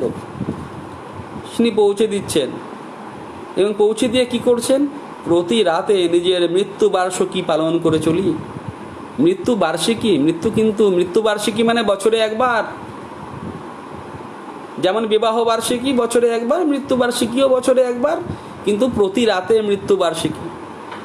লক্ষ্য করে দেখবেন এখানে মৃত্যু বার্ষিকী কথাটা, 1 বছর পরে আসার কথা মৃত্যুর দিন, কিন্তু প্রতি রাতে আসছে। সময়, এখানে সময় অতি দ্রুত পার হয়ে যাচ্ছে, অতি দ্রুত। প্রতি রাতকে মনে হচ্ছে মৃত্যু বার্ষিকী। কালের বোধ লুপ্ত হয়ে গেছে, কালের বোধ এখানে লুপ্ত হয়ে গেছে, কাল নেই। এমনি অস্তিত্ববাদী লেখায় আপনারা দেখবেন যে কাল সম্পর্কে টাইম একটা বিরাট একটা বিষয়, এবং টাইম অ্যান্ড স্পেসও আছে। যে স্পেসের উপরে আমি দাঁড়িয়ে আছি, আমার তো একটা অধিকৃত জায়গা, একটা জমি, একটা ভূমিখণ্ড আছে যেখানে আমি দাঁড়িয়ে আছি, সেটাও নেই। জীবনের সারাৎসার হারিয়ে গেলে যা হয়, জীবনের সারাৎসার, জীবনের অর্থ, কেন বেঁচে আছি, কীরকমভাবে বেঁচে আছি, কেন বেঁচে থাকবো, কেন জন্মালাম, না জন্মালেই বা কী হতো, কি উল্টে যেত, কিছুই না। এই যে ব্যাপারটা, আমাদের জীবনের যখন অভিমুখ হারিয়ে যায়, আর জীবনের একটা অভিমুখ, ডিরেকশন থাকে, যখন when you become directionless, চিন্তা করে দেখবেন আপনারা কোন দিকে যাবেন আপনি জানেন না, you have become directionless, your life has become pointless, আপনার জীবনে কোনো পয়েন্ট নেই, কোনো উদ্দেশ্য নেই, মিনিং নেই, ওয়ার্থলেস হয়ে গেছেন আপনি, উদ্দেশ্য হারিয়ে গেছে, পারপাসলেস হয়ে গেছেন আপনি, আপনার কোনো পারপাস নেই। তাহলে জীবনটা কি আছে? নেই, আপনি মৃত, ইউ আর ডেড। অভিযোগ এই কথাটি বলেছেন যে আমরা আসলে মৃত। এই জন্যই বলছেন, প্রথম লাইনে আবার ফিরে যাচ্ছি, এই প্রথম লাইন থেকে আরও অনেকগুলো কবিতা হতে পারে, যে একটা মৃত মানুষের সঙ্গে সংসার করেন আমার স্ত্রী। কেন মৃত? এই বাকি লাইনগুলো, বাকি এখানে আরও 6টা লাইন আছে, তারপরে 7টা লাইনের কবিতা, 6টা লাইন পড়লে বুঝতে পারবেন যে কেন উনি বলছেন যে একটা মৃত মানুষের সঙ্গে সংসার করেন আমার স্ত্রী, এবং আমার সন্তান একটা মৃত মানুষের গায়ে হাত রেখে ঘুমোয়, তার মানে এই সংসারটা হচ্ছে শ্মশান। কিন্তু সেই অভিজিৎ চক্রবর্তী আসলে একজন সাংসারিক কবি। এই যে এখানেও বৈপরীত্য, এখানেও প্যারাডক্স, কবির নিজের জীবনে, নিজের লেখায়ও প্যারাডক্স। উনি একজন সাংসারিক কবি। উনি নিজের একটা কবিতায় বলেছেন যে আমি একজন গৃহপালিত মানুষ। গৃহপালিত, দেখুন এই যে গৃহপালিত শব্দটা আমরা কখন ব্যবহার করি? পশুদের ক্ষেত্রে। গৃহপালিত পশু, ডোমেস্টিক অ্যানিম্যাল। উনি বলছেন আমি একজন গৃহপালিত মানুষ। তো এর মধ্যে যে আমার যে অবমাননা হয়েছে, আমি যে মানুষ হিসাবে ডিহিউম্যানাইজড, আমি বোঝাতে পারছি কি না, আমার বাংলাগুলো ঠিক অনেক সময় আসে না। আমার যে মানুষ হিসেবে আমার যে মূল্যায়ন হয়নি, অবমূল্যায়ন হয়েছে, আমাকে ডিহিউম্যানাইজ করা, হিউম্যানাইজ না, ডিহিউম্যানাইজ, মনুষ্যতর হয়ে গেছি আমি, সেই শব্দের মধ্যে আছে যে আমি একজন গৃহপালিত মানুষ, গৃহপালিত মানুষ। এবং দেখবেন অভিজিৎ চক্রবর্তীর অনেক কবিতায় আপনারা কতগুলো পাবেন, আমি নোট করেছি যে নুঙ্কু নতমুখ, এখানে মহিলারা থাকলে ক্ষমা করবেন, আমি কবিতার আলোচনা করছি, আমি এখানে কোনো ইন্ডিকেট করছি না কিছু, আমি সেরকম মানুষও না। পাবেন নুঙ্কু নতমুখ, নুঙ্কু তার মানে আপনার পুরুষাঙ্গ, সেটা কি নতমুখ, পুরুষাঙ্গের চরিত্র সে উত্থিত, সেটাই জীবনের লক্ষণ, উত্থিত লিঙ্গ, কিন্তু নতমুখ। আর একটা কবিতায় আছে নতমুখ পশুর মতন, পশুরাও নতমুখ, পশু সে নতমুখ কেন হবে, সে কেন, জেনারেলি যারা হিংস্র প্রাণী তারা ডোমেস্টিকেটেড হয় না, তাদের করা যায় না, আজকাল অনেকে করে বিভিন্ন প্রক্রিয়া, যাই হোক। হ্যাঁ সমরদেব বলেছেন অবমানবায়ন, সুন্দর শব্দ, আমি এই শব্দগুলো সবসময় জানি না, যাই হোক। আর কান্তারাভূষণ নন্দী লিখেছেন গৃহপালিত স্বামীও থাকেন, হ্যাঁ ঠিকই, আমি নিজেও একজন গৃহপালিত স্বামী, আসলে আপনারা সকলেই আমরা গৃহপালিত। তবে হ্যাঁ, এতে আমি আমার স্ত্রীকে ছোট করছি না, এটাই আসলে আর কি।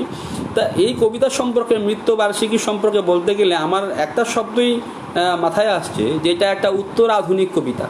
আপনারা স্বীকার করবেন কিনা আমি জানি না, আমার এটা মনে হয়েছে যে এটা উত্তর আধুনিক কবিতা। আচ্ছা, আর একটা কবিতা পড়ি, দাম্পত্য, দাম্পত্য বলে একটা কবিতা আছে। মার শাড়ির উপর বাবার সাদা ধুতি, দেখুন এই যে শব্দগুলো, মার শাড়ি, বাবার সাদা ধুতি, এগুলো সব ওই গৃহপালিত শব্দই, সাংসারিক শব্দ। এই সাংসারিক একটা পরিবেশ রচনা করতে পারেন উনি, অভিজিৎ চক্রবর্তী, সাংসারিক পরিবেশ। এবং আমার মনে হয় এই সাংসারিক পরিবেশ রচনা করতে করতে একটা ক্লান্তির ছাপও ওনার মধ্যে আমরা লক্ষ্য করছি। মার ছাপা শাড়ি, দেখুন ছাপা শাড়ি, এখানে কোনো সিল্কের পিওর সিল্কও শাড়ি নেই বা কাঞ্জিভরম শাড়িও নেই, ছাপা শাড়ি। সেই জন্য আমি বলেছিলাম নিম্ন মধ্যবিত্ত পরিবেশ। মার ছাপা শাড়ির উপর বাবার সাদা ধুতি, দাম্পত্য, কবিতাটার নাম দাম্পত্য। ঠাকুমার নিজের হাতে সেলাই করে দেওয়া নতুন সংসারে মা দিয়ে পাঠিয়েছিলেন কাঁথাটা, একটা কাঁথা পাঠিয়েছিলেন মা নতুন সংসারে, এবং সেই কাঁথাটা সেলাই করে দিয়েছিলেন ঠাকুমা। এই যে ঠাকুমা, দিদিমা, পিসিমা, জেঠিমা, কাকিমা, এগুলো সব অভিজিতের কবিতায় পাওয়া যায়। আপনি চারিদিকে ঘুরলে পাবেন না, কিন্তু অভিজিতের কবিতায় পাবেন। কি মায়াময় ছিল আমাদের পৃথিবীটা, কি মায়াময়। আমরা কাকিমা ডাক, পিসিমা ডাক, মাসিমা ডাক ভুলেই গেলাম, কিন্তু অভিজিতের কবিতা পড়লে ওগুলো ফিরে পাই। নতুন সংসারে মা দিয়ে পাঠিয়েছিলেন কাঁথাটা, কাঁথা আছে কোথাও? সবার ঘরে ঘরে লাই শ্যাম্পি আর কি সব নাম আমি বলতে পারবো না। যাই হোক, কাঁথা, সেই কাঁথা তো আমাদের বাঙালি সংস্কৃতির অন্যতম অঙ্গ। কাঁথা স্টিচ ওটা তো একটা আলাদা সিগনেচারই বঙ্গ সংস্কৃতি। যাই হোক, হালকা শীতে আমার কোমল উষ্ণতার সঙ্গী, হালকা শীতে, কাঁথা তো হালকা শীতেই ব্যবহার হয়, ইদানিং ছিঁড়তে শুরু করেছে, সেই কাঁথা ছিঁড়ে যাচ্ছে। দেখুন এখানেও সেই ব্যাপারটাই আসছে যে দাম্পত্য কিভাবে ভেঙে ভেঙে ভেঙে ভেঙে যায়, আস্তে আস্তে ইঁদুরের দাঁত তাতে বসছে, কাঁথা ফুটো ফুটো ফুটো ফুটো হয়ে যাচ্ছে। অভিজিৎ চক্রবর্তী লিখেছেন এই কবিতাটির কথাই বলেছিলেন বৌদি। কোন বৌদি আমি জানি না, আপনি একটু লিখুন কোন বৌদি, আপনার বৌদি হবে হয়তো, আমি ঠিক জানি না। যাই হোক, হালকা শীতে আমার কোমল উষ্ণতার সঙ্গী ইদানিং ছিঁড়তে শুরু করেছে। চিন্তা হয়, এটা কাঁথা ছিঁড়ে যাচ্ছে তার জন্য চিন্তা হয়। দেখুন কাঁথা তো খুব সেই যদি আপনি টাকার মূল্যে হিসাব করেন খুব বেশি দামি না। হ্যাঁ, সংস্কৃতি বা কৃষ্টির মূল্যে তার অনেক দাম আছে। তা বলছেন চিন্তা হয়, চিন্তা হওয়ার কারণগুলো কি? বাবার বয়স হলো, মা মাঝে মাঝেই অসুস্থ থাকছেন, বাবার বয়স হয়ে গেছে, মা অসুস্থ থাকছেন, যেটা হয় এই ছবি আমরা দেখি। আমাদের বউরা সব ম্যাক্সি অথবা সিনথেটিক, দেখুন শব্দের ব্যবহার, আমাদের বউরা সব ম্যাক্সি, আগে তো ম্যাক্সি ছিল না। ম্যাক্সি আমার মনে আছে আমরা যখন আমরা 5-6-এ পড়ি তখন ম্যাক্সি এসে গেল, ম্যাক্সি পরার চল হয়ে গেল। তারপরে সেই ম্যাক্সি নামকরণ আর থাকলো না, সেটা নাইটি হয়ে গেল। নাইটি মানে নাইট ড্রেস, কিন্তু সেটাই আসলে নাইট ড্রেসটাই সবাই ব্যবহার করতে শুরু করলো। বা সিনথেটিক জিনিসও এসে গেলো আমাদের জীবনে। সিনথেটিক, দেখুন এই সিনথেটিক শব্দটা শুধু আমাদের পরিধেয় বস্ত্রের কথা এখানে কবি বলছেন না। লক্ষ্য করে দেখুন, আমাদের সম্পর্কও সিনথেটিক। উনি দাম্পত্য সম্পর্কের কথা বলছেন, সেটা সিনথেটিক। সিনথেটিক মানে কি? যেটা সিনথেসাইজ করা হয়েছে, যেমন টেরিলিন এবং কটন সিনথেসাইজ করলে টেরিকটন হয়, সেটা সিনথেটিক। সেরকম সম্পর্কগুলোও সিনথেটিক হয়ে যাচ্ছে। এই সিনথেটিক শব্দ আমি এই জন্যই বলেছিলাম যে অভিজিৎ চক্রবর্তীর কাছে আমরা শব্দ ব্যবহার শিখতে যেতে হবে। আমি তো যাবই। আমরাও কেউ ধুতি পরতে শিখিনি, সেটা তো আপনারা জানেন, এটা একটা ছবি। আমরা ধুতি পরতে শিখিনি, এই ছবিটা এটা ইউনিভার্সাল। এখন আমাদের বাঙালি সমাজে বা অন্যান্য সমাজেও আমরা ধুতি পরতে শিখিনি। ঠাকুমা মারা গেছেন বহুদিন, ঠাকুমা অনেকদিন আগে মারা গেছেন। আশ্চর্য লাগে কি অনায়াসে তিনি সেলাই করতেন দাম্পত্য। দেখুন লাস্ট লাইন, শেষ লাইনটা কি অসাধারণ লাইন। কবি বলছেন আশ্চর্য লাগে কি অনায়াসে তিনি সেলাই করতেন দাম্পত্য। কি সেলাই করতেন ঠাকুমা? দাম্পত্য তো ভেঙে ভেঙে যাবেই। যে কোনো সম্পর্কই এটার মধ্যে চিট ধরে ফেটে যায়। যেমন একটা পরিধেয় বস্ত্র, সেখানেও ফেটে যাবে। আমরা তালি মারি, তালি দিই, সেলাই করে নিই, তবু তো সেটাকে বাঁচিয়ে রাখতে হবে। তা আগেকার দিনের ঠাকুমা দিদিমারা জানতেন কি করে সম্পর্ক সেলাই করতে হয়, কি করে দাম্পত্য সেলাই করতে হয়। এখন আমরা জানি না। এই যে কম্প্রোমাইজিং অ্যাটিটিউড, একটা কম্প্রোমাইজ করা, দাম্পত্য সেলাই করা মানে কি? কোথাও তো কিছু একটা স্যাক্রিফাইস করতে হয় দুজনকেই, স্বামী অথবা স্ত্রী। স্বামী শব্দটা ব্যবহার করে ফেললাম। স্বামী শব্দটা আসলে হাজব্যান্ড, ইংরেজি শব্দটাও খুব জঘন্য শব্দ। স্বামী মানে মালিক, প্রভু। ইংরেজি হাজব্যান্ড মানেও পালনকর্তা। আমরা বলি না অ্যানিম্যাল হাজব্যান্ডারি, পশুপালন। হাজব্যান্ড শব্দটাও আমি ব্যবহার করতে চাই না, কিন্তু এর বিকল্প পাচ্ছি না। পতিও ঠিক না, কি বলবো, বন্ধু। আগের দিন বলেছিলাম বন্ধু, আসলে আমরা বন্ধু, স্বামী স্ত্রী আসলে বন্ধু। এই বন্ধু শব্দটাই সব থেকে ভালো। যাই হোক, আশ্চর্য লাগে কি অনায়াসে তিনি সেলাই করতেন দাম্পত্য। তিনি ঠাকুমার কথা বলছেন। দেখুন এখানে একটা তুলনা আছে, এখানে একটা জাক্সটাপোজিশন আছে, এখানে একটা কন্ট্রাস্ট আছে। সেই যে আমাদের 2 জেনারেশন আগে এবং আমাদের বর্তমান জেনারেশন, আমরা দাম্পত্য সেলাই করতে জানি না, যার জন্য এত বিবাহ বিচ্ছেদ। যদি সেলাই করতে জানতাম, কেন কাঁথা নেই, সবই আর্টিফিশিয়াল, কৃত্রিম। কি সেলাই করবেন আপনি? লাইশ্যাম্পি? কি সেলাই করবেন? সেলাই করার কিছু নেই। তো কাঁথা নেই, দাম্পত্য নেই, সম্পর্ক নেই, এইরকম একটা সময়ের ছবি। এখানে আসলে একটা কবিতা তো শুধু অনেক কথা বলে, এটা ডিকনস্ট্রাক্ট হয়ে যায়। আমার কাছে এইভাবে এটা ডিকনস্ট্রাক্ট হলো, আপনার কাছে অন্যভাবে হবে। কেন একটা শব্দ আমি এর আগের দিন বলেছিলাম যে সিগনিফায়ার এটা আপনারা সজুর পড়েছেন, সজুর সেই স্ট্রাকচারালিস্ট, হ্যাঁ সজুরের ব্যাপারে সিগনিফায়ার সেখান থেকে এসছে। লাকা পড়বেন, লাকা বলেছেন সিগনিফায়ার একটা ছবি হতে পারে, একটা শব্দও হতে পারে। সেই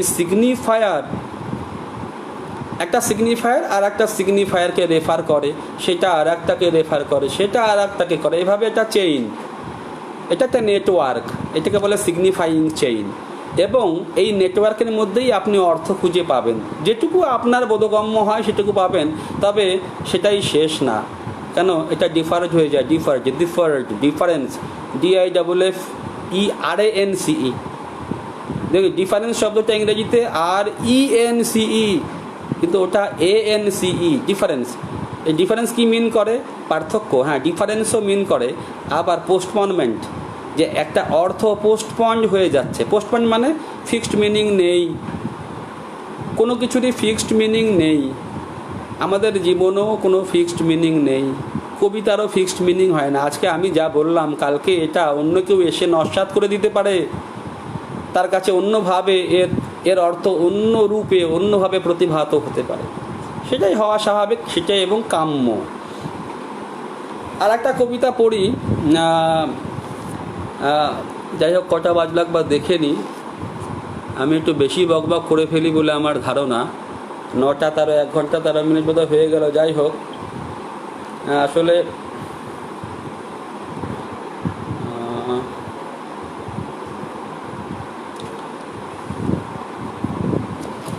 একটা কবিতা আমি পড়ছি, যে আমি অভিজিৎকে চেনার জন্য কিছু কবিতা বেছে রেখেছিলাম আসলে, কিন্তু আমি খুব বেশি ব্যস্ততার জন্য, আজকে খুব দিনটা ব্যস্ততার জন্য আমি সবটা কাজটা সেরে উঠতে পারিনি।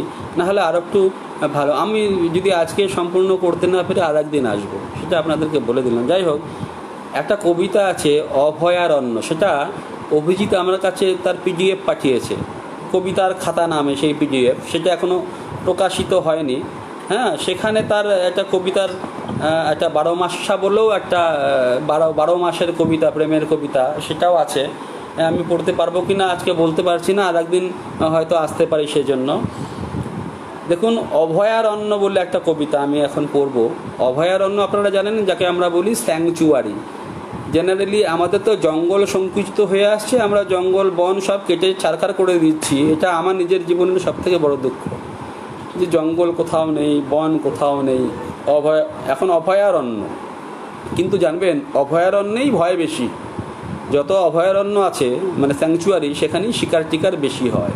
তো অভয়ারণ্য মানে যেখানে ভয় বেশি, সেটাই অভয়ারণ্য। তা যাই হোক, এই নামকরণটা উনি করেছেন অভয়ারণ্য, কিন্তু উনি কি সেই আমাদের বাইরের যে অভয়ারণ্য জঙ্গলের তার কথা বলছেন না? সেটা পড়ে দেখি কবিতাটা। এটা কবিতাটা দুর্দান্ত কবিতা, আপনারা অনেকেই হয়তো এটা এড়িয়ে গেছেন আমার মনে হয়। আমি পড়ছি। লোভী কুকুরটার সঙ্গে রোজই দেখা হয়, লোভী কুকুরটার সঙ্গে রোজই দেখা হয়। উটটা, ক্যামেল, উটটা কাঁটা চিবিয়েই চলছে কবে থেকে, উটটা কাঁটা চিবিয়েই চলছে কবে থেকে। সেদিন বাঘটা বেরিয়ে এসেছিল, হঠাৎই গাধা আছে একাধিক, সবগুলি গর্ধব। এই যে আমি একটু থামবো এখানে, কিন্তু এখানে একটু থামবো, কবিতাটা আমি আর একটু পরে পুরো শেষ করব। গাধা আছে একাধিক, সবগুলি গর্ধব। দেখুন শব্দ ব্যবহার, গর্ধব মানে তো গাধাই। উনি লিখছেন গাধা আছে একাধিক। এই যে অভয়ারণ্যের কথা বলছেন, সেই অভয়ারণ্যে গাধা, একাধিক গাধা আছে, কিন্তু সবগুলি গর্ধব। শব্দ ব্যবহার দেখুন, গাধা এবং গর্ধব একই শব্দ, একই মানে, অ্যাসোসিয়েশন এক না, অনুষঙ্গ এক না, তার মিনিং এক না। গর্ধব যা সিগনিফাই করে, গাধা করে না। গাধার আরও অনেক মানে আছে, যারা পড়াশোনায় খারাপ তাদেরকেও আমরা গাধা বলি, গর্ধব বলি না। গাধা শুধু একটা প্রাণী না, তার অনেক মানে আছে গাধা। যাই হোক, গাধা এবং গর্ধব, গাধাটা হচ্ছে, এটা হচ্ছে তদ্ভব শব্দ, আর গর্ধব হচ্ছে তৎসম শব্দ। তো গর্ধব আর গাধা যদিও একই মানে, কিন্তু গর্ধব এখানে বোকা অর্থে। এটা নিয়ে আর কি বলবো, আপনারা জানেনই, এইসব কথা তো আমার বলার কথা না। গাধা আছে একাধিক, সবগুলি গর্ধব। ময়ূরও ছিল, শৈশবে দেখেছি 1-2 বার। শেয়ালটা চালাক, গর্তে ঘাপটি মেরে থাকে। এই যে শেয়ালটা চালাক, গর্তে ঘাপটি মেরে থাকে, এটা কিন্তু একটা আধুনিক জীবনের কথা। এটা আপনারা লক্ষ্য করেছেন কিনা জানি না, আমি জানি এটা আমি যেটা আমরা বলি মোটিভেশনাল বুক, যেগুলো আজকাল বাজারে আমরা পাই, সেখানে একটা টেকনিকের নামই হচ্ছে living in the foxhole, how to live in the foxhole. আপনি কি করে শেয়ালের গর্তে বাস করবেন, মানে খ্যাকশিয়ালের গর্তে। তা শেয়াল চালাক, সে গর্ত বানিয়ে নেয়, তার আলাদা একটা জমি বানিয়ে নেয়, আলাদা একটা প্রকোষ্ঠ বানিয়ে নেয়, সেখানে সে থাকে, সে বেঁচে থাকে, সে ভালো থাকে। তা শেয়ালটা চালাক, গর্তে ঘাপটি মেরে থাকে। সেভাবে আমরা বাঁচতে পারি না, কিন্তু বাঁচা উচিত, এভাবে বাঁচতে পারলে ভালো। ঘোড়াটা চানা খায়, দৌড়তে দেখেছো কি? ঘোড়া চানা খাচ্ছে, ঘোড়া চানা খাচ্ছে, সে খেতে দেখি কোনোদিন আমরা ঘোড়াকে দৌড়তে দেখেছি কি? সত্যি কথা বলেছে, ঘোড়ার দৌড় সে সিনেমায় দেখা যায়, বাস্তবে দেখেছেন কি? নেই। সাপটা রামকৃষ্ণ মেনে আপাতত ফোসে, সাপটা রামকৃষ্ণ মেনে আপাতত ফোসে। রামকৃষ্ণ মেনে মানে রামকৃষ্ণ পরমহংস। আপনারা যদি রামকৃষ্ণ কথামৃত পড়ে থাকেন তবে এটা এই জায়গাটা বুঝতে পারবেন। সেখানে রামকৃষ্ণ পরমহংস দেব অনেক গল্প বলতেন, তার মধ্যে একটা গল্প ছিল যে বেঁচে থাকতে গেলে ফোসবো, একটা সাপ সাপ সে সবাইকে দংশন করত। তারপরে এক মুনি তাকে দীক্ষা দিলেন, গ্রামবাসীদের অনুরোধে মুনি তাকে দীক্ষা দিলেন যে গ্রামবাসীদের জীবন অতিষ্ঠ হয়ে গেছে। তখন মুনি সাপকে দীক্ষা দিয়ে বললেন যে আর কখনো কাউকে দংশন করবি না। তা দীক্ষা দিয়ে চলে গেলেন। তা গুরু বাক্য মেনে সেই সাপ পড়ে থাকলো, গ্রামবাসীরা তাকে পেঁচাতে শুরু করলো লাঠি দিয়ে, সে মুমূর্ষু হয়ে পড়ে থাকলো, তবু কাউকে দংশন করলো না, শুধু গুরুমন্ত্র জপতে থাকলো। 1 বছর পরে গুরু ফিরে এসে সেই সাপকে খুঁজে বেড়াচ্ছেন। শিষ্য তো আফটার অল খুঁজে পান না, অনেক কষ্টে খুঁজে পেলেন, সে তার একেবারে মুমূর্ষ দশা, প্রায় মড়ো। তিনি জিজ্ঞেস করলেন, কিরে তোর এই দশা কেন? তুই এত ভয়ঙ্কর ছিলি, এত ভয়াল ছিলি। বলল, গুরুদেব আপনার আদেশ শুনে আমি কাউকে দংশন করিনি, কিন্তু গ্রামবাসীরা আমাকে আস্ত রাখেনি, আমাকে তারা লাঠি সুটা দিয়ে মেরেছে, দেখলেই লাথি মেরে চলে যায়, সেই জন্যই আমার এই দশা।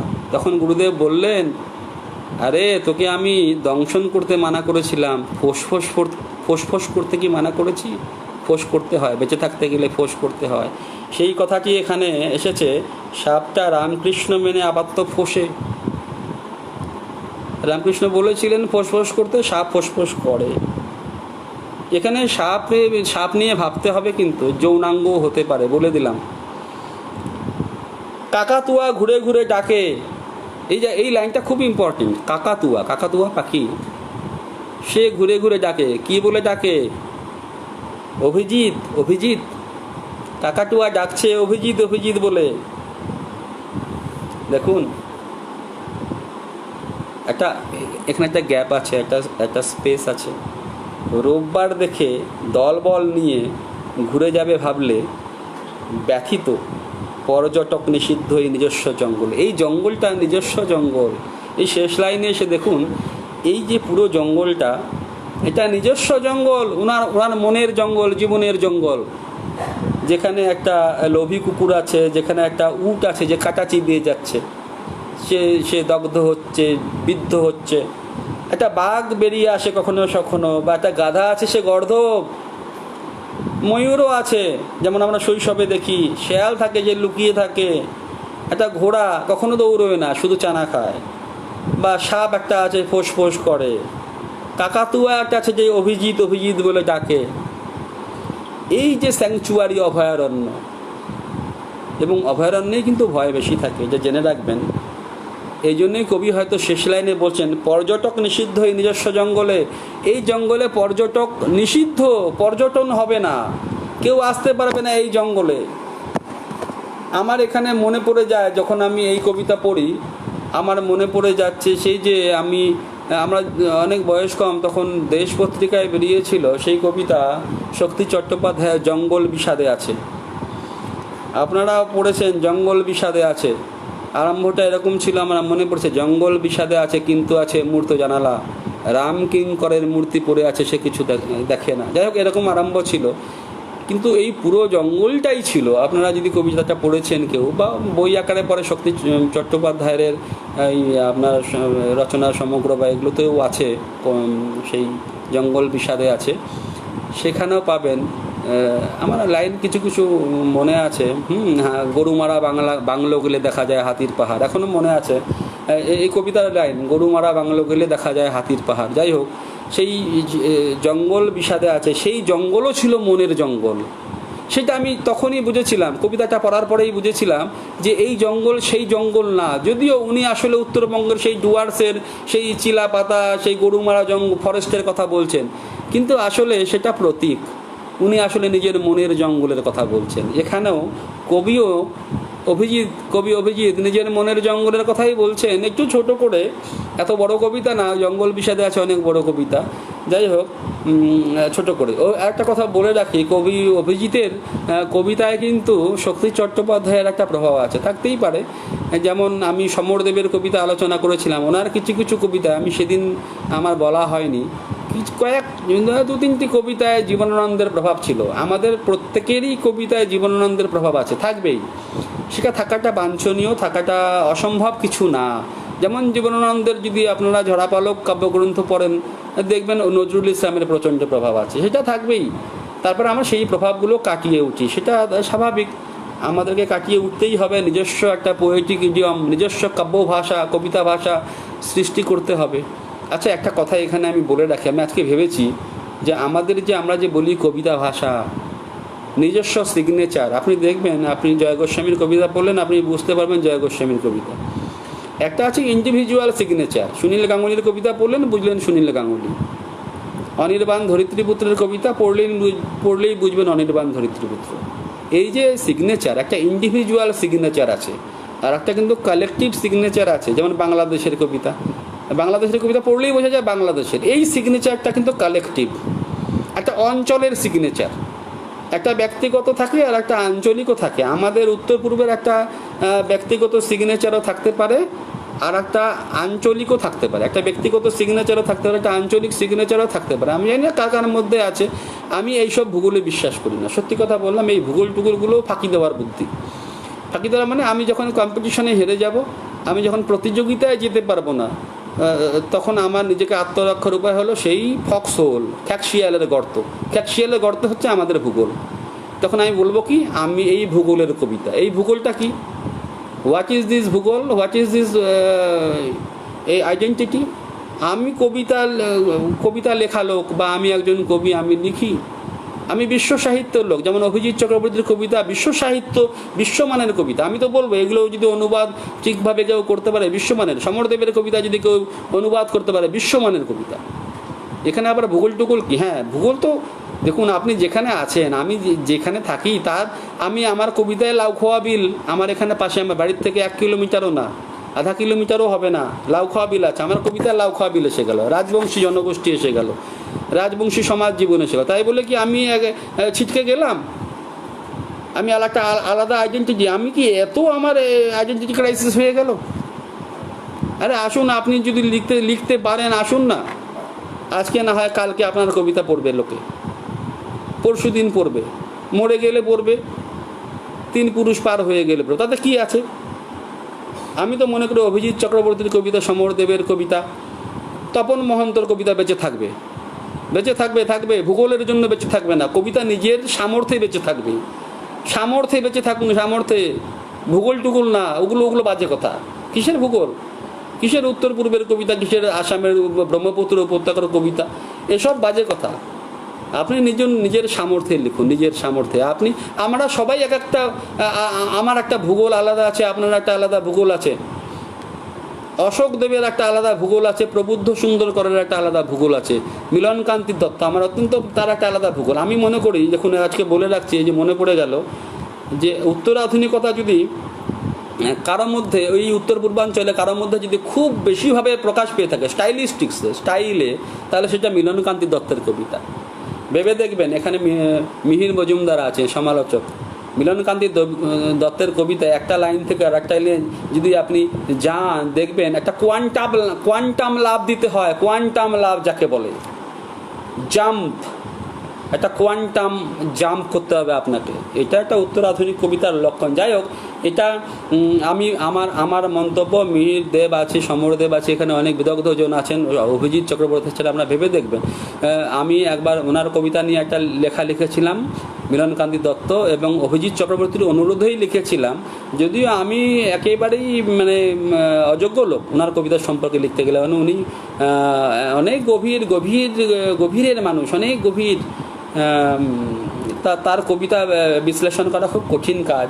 হ্যাঁ, তা এরকম অভিজিৎ চক্রবর্তী, সমরদেব, তপন মহন্ত এবং মিলনকান্তি দত্ত এবং প্রবুদ্ধ সুন্দরকর, আমি ওনারও একজন, সব কবিতা না, কিছু কিছু কবিতার ফ্যান। এই যে আজকে আরম্ভটাই করলাম জ্যোতিষ শাস্ত্র নিয়ে, প্রবুদ্ধ চন্দ্রকরের একটা কবিতাও এরকম, তার মধ্যে এই জ্যোতিষীয় অনুষঙ্গ ছিল আমার মনে পড়ছে। যাই হোক, আমি নিজে একটু অ্যাস্ট্রোলজি নিয়ে একটু চর্চা করেছিলাম একটা সময়, সেজন্যই সেটা আমি বলেছি যে অভিজিৎ একটা নক্ষত্র, এবং এই নক্ষত্র অবহেলিত নক্ষত্র।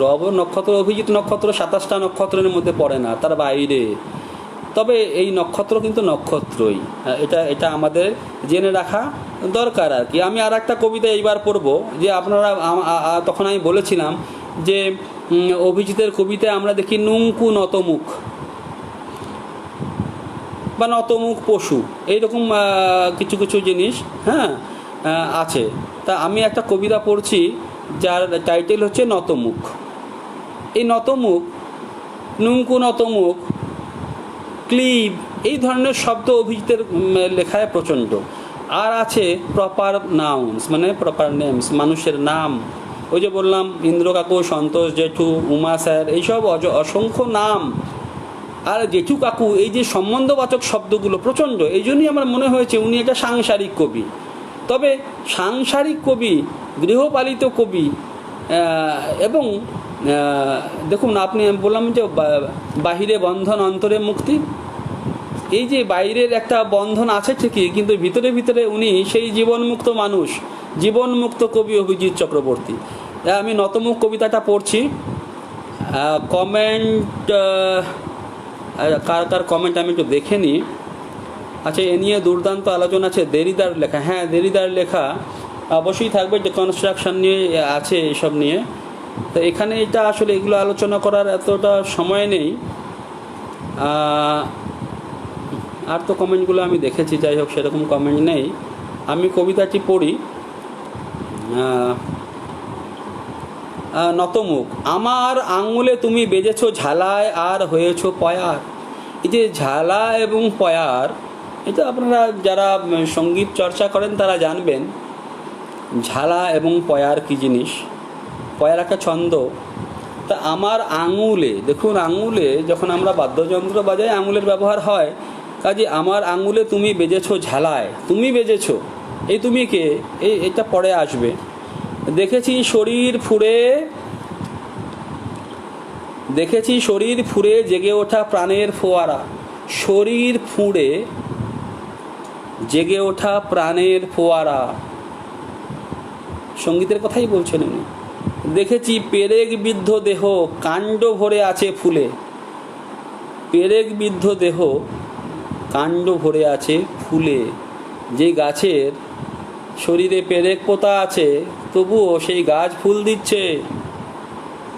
দেখেছি সোহাগ স্নানে ধুয়ে যেতে চাবুকের ডোরা কাটা দাগ। চাবুকের দাগ যে শরীর বহন করছে, সেখানে তাকে সোহাগ স্নানে সেই শরীরই ডুবে যাচ্ছে। এই যে বৈপরীত্য আমি বললাম আপনাদেরকে, যে ল্যাঙ্গুয়েজ অফ প্যারাডক্স, যেটা ক্লিন্থ ব্রুকস লিখেছিলেন। আচ্ছা, মিহির একটা কমেন্ট করেছে, আমি এখানে একটা কথা বলি। ভূগোল সর্বৈব বিশেষ্য পদ, এ কথা মানলে রসের স্বাদ পাল্টে যায়। আমি ঠিক বুঝতে পারলাম না, আর একটু ভাঙিয়ে বললে মিহির ভালো হবে। আসলে আমি বিশেষণ এখানে দেখছি না। আমি যেটা বলছি এটা খুব স্পষ্ট কথা। আসলে হ্যাঁ, রসের স্বাদ অবশ্যই পাল্টে যাবে। আমি আসলে এই যে একটা ক্ষুদ্র, একটা সংকীর্ণ চেতনার মানুষই না, চেতনায় দেখতেও চাই না কোনো কিছুকে। আসলে এই ভূগোল, আপনি ঠিকই বলেছেন যে ভূগোল আসলে এটা আসলে আমাদের একটা সংকীর্ণতাবাচক শব্দ। আসলে ভূগোল, গোল তো, ওই যে বৃত্তাকার আমি বলেছিলাম, সার্কুলার গোল, তা সেটার মধ্যে আমি আটকে থাকতে চাই না। আমি ভাবি না যে কবিতা সেখানে আটকে থাকতে পারে বা তা আটকে থাকা উচিত। যাই হোক, দেখেছি সোহাগ স্নানে ধুয়ে যেতে চাবুকের ডোরা কাটা দাগ। যে লেখায় যে ফোঁটায় ধুয়ে দেয় আনন্দ লহরে, সে আমার বনজ অতীত, সে আমার ভেতরের পশু। দেখুন, যে লেখায় যে ফোঁটায় ধুয়ে দেয় আনন্দ লহরে, সে আমার বনজ অতীত, সে আমার ভেতরের পশু। পোষ মানিয়েছি তাকে কত শত যুগের অভ্যাসে। সেই ভেতরের পশুকে আমি পোষ মানিয়েছি বহু যুগের অভ্যাসে।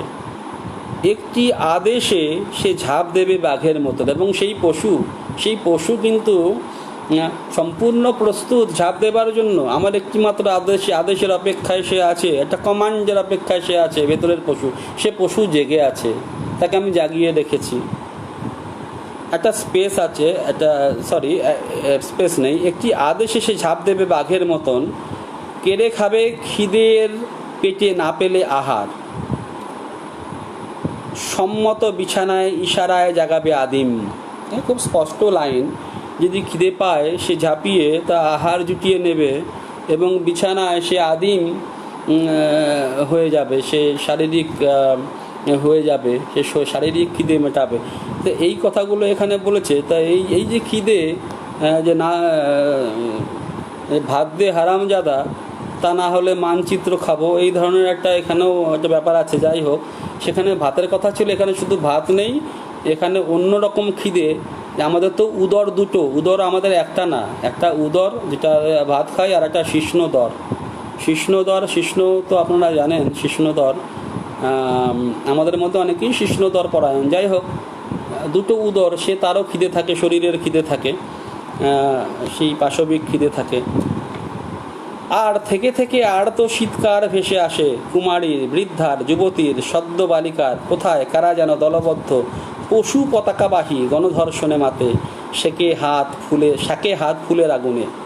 ক্ষমা করো সুতনুকা, এই রাতে অপারগ আমি, দেখো নতমুখ পশুটি আমার। এই যে দেখুন, এখানে আসলে শেষে গিয়ে পরিষ্কার হলো যে এই যে গণধর্ষণ, মাস রেপিং হচ্ছে বিভিন্ন জায়গায়, যে যদিও প্রত্যেকটা পুরুষের মধ্যেই সেই পশুটি জেগে থাকে, তবু তো সবাই তো ধর্ষণ করে না, সবাই তো এই সব কাণ্ডগুলো ঘটায় না। তবু বিভিন্ন জায়গায় দেখবেন কুমারী, বৃদ্ধা, যুবতী বা সদ্য বালিকা, কেউ ছাড়া পাচ্ছে না, সবাই দলবদ্ধ ধর্ষণের শিকার হচ্ছে। এবং সেই পশু পতাকাবাহী, এই যে শব্দটা খুব ইম্পর্টেন্ট, পশু পতাকা।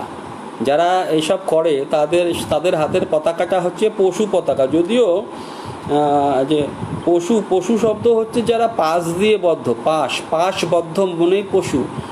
পাশ মানে যাকে আমরা বলি যে অষ্টপাশে সে বাধা। হ্যাঁ, যাই হোক, সেই পশু পতাকাবাহী গণধর্ষণে মাতে, শাকে হাত ফুলের আগুনে হাত সেঁকে নিচ্ছে, গণধর্ষণ হচ্ছে। এবং এটা কবির যে ভেতরের যে পশু জেগে আছে, সেই পশুরও ভাগ আছে। কিন্তু এখানে এক পশু হচ্ছে সেই গণধর্ষণকামী, সেই ধর্ষকামী পশু। আর এক পশু আমাদের ভিতরে স্বাভাবিকভাবেই থাকে, যে আপনার নির্দেশেই পশুত্ব অর্জন করতে পারে এবং পশুত্ব পরিত্যাগ করতে পারে। সেটা স্বাভাবিক পশুত্ব আমাদের। এই দুটোর মধ্যে একটা, এই যে প্যারাডক্স, আমি অভিজিতের কবিতায় বারবার বলছি, এই প্যারাডক্স আছে, ল্যাঙ্গুয়েজ অফ প্যারাডক্স। কবিতা আসলে ল্যাঙ্গুয়েজ অফ প্যারাডক্স, আমি এটা বারবার বলি যে এই অভিজিতের কবিতায় এই প্যারাডক্সিক্যাল নেচারের কবিতা আর কি। হ্যাঁ, তা সেখানে কবি লাস্ট লাইনে বলছেন, দেখুন লাস্ট লাইন ভীষণ অসম্ভব সুন্দর লাইন, ক্ষমা করো সুতনুকা। এটা কবির স্ত্রীর নাম বা স্পিকারের স্ত্রীর নাম, যার শরীর খুব সুন্দর, খুব আকর্ষক শরীর, সুতনুকা। এই রাতে আমি অপারগ। সেখানে ক্লিবত্ব এসে গেছে। এই কবির কবিতায় ক্লিবত্ব মাঝে মাঝেই আমরা দেখতে পাই। দেখো নতমুখ পশুটি আমার পশু নতমুখ হয়ে গেছে, এই সব দেখে লজ্জায় সে নতমুখ হয়ে গেছে। কেন, আমার পশু আর সেই পশু এক না, সেই পশু আর এই পশু এক না। এখানে একটা প্যারাডক্স আছে। পশু বলতেই যে সব কিছু একই হয় তা হয় না। আসলে পশু তো আমরা সবাই। দেখুন, ম্যান তো আসলে আমরা অ্যানিম্যাল, আসলে মানুষ হচ্ছে একটা অ্যানিম্যাল, কিন্তু animal with a mind, with a heart, with a conscience. এটা আমরা কিন্তু সেই রকম অ্যানিম্যাল। আমরা এই জন্য নিজেকে অ্যানিম্যাল বলি না, আমরা হিউম্যান বলি। আমরা হিউম্যান, আমরা অ্যানিম্যাল না। কিন্তু আমরা হিউম্যানে উত্তরণ হয়েছে আমাদের, এবং আরও আমাদের উত্তরণ হবার বাকি আছে। যেটা নিৎসের যদি পড়েন, সুপারম্যান আছে নিৎসের লেখায়, শ্রী অরবিন্দের লেখায় আছে দেবমানব আসবে। সেটা আমাদের আরও উত্তরণ বাকি আছে, এখনও হয়নি। তা সেটা আছে এখানে। তা এখানে এই দুই পশুত্বর ব্যাপার আছে।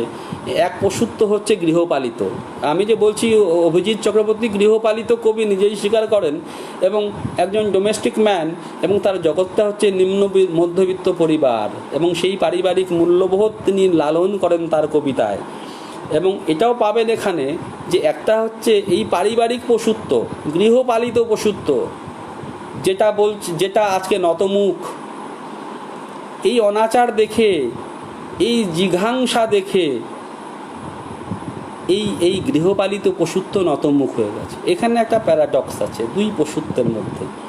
যাই হোক, আমি আর একটা কবিতা পড়ি। অনেকক্ষণ হয়ে গেল, আসলে আর কি আমি পড়বো? কেউ কমেন্ট করুন যে আমি কি আর পড়বো না আর একদিন করবো। আমার আর একদিন করার ইচ্ছা আছে, করতে পারি যদি আপনারা অনুমতি করেন। বলুন যে আমি, কেউ একজন লিখুন যে আমি কি কন্টিনিউ করবো আর একটু। এখন কিন্তু অনেক রাত হয়েছে, 9:38 বেজে গেছে। আমি একটা কবিতা পড়ি, হ্যাঁ, একটা কবিতা পড়ি। আপনারা দেখতে পাচ্ছেন আমাকে? কেউ একজন একটা কিছু করুন, ওয়েব করুন বা কিছু একটা করুন, যাতে আমি বুঝি দেখতে পাচ্ছেন, শুনতে পাচ্ছেন। দেখুন,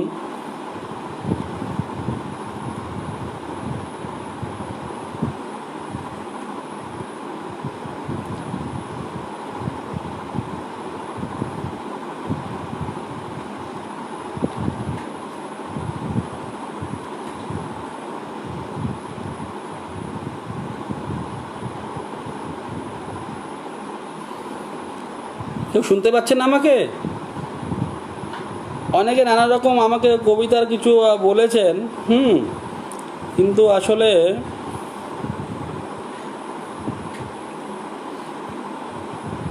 আমি আর একটা কবিতা পড়ব।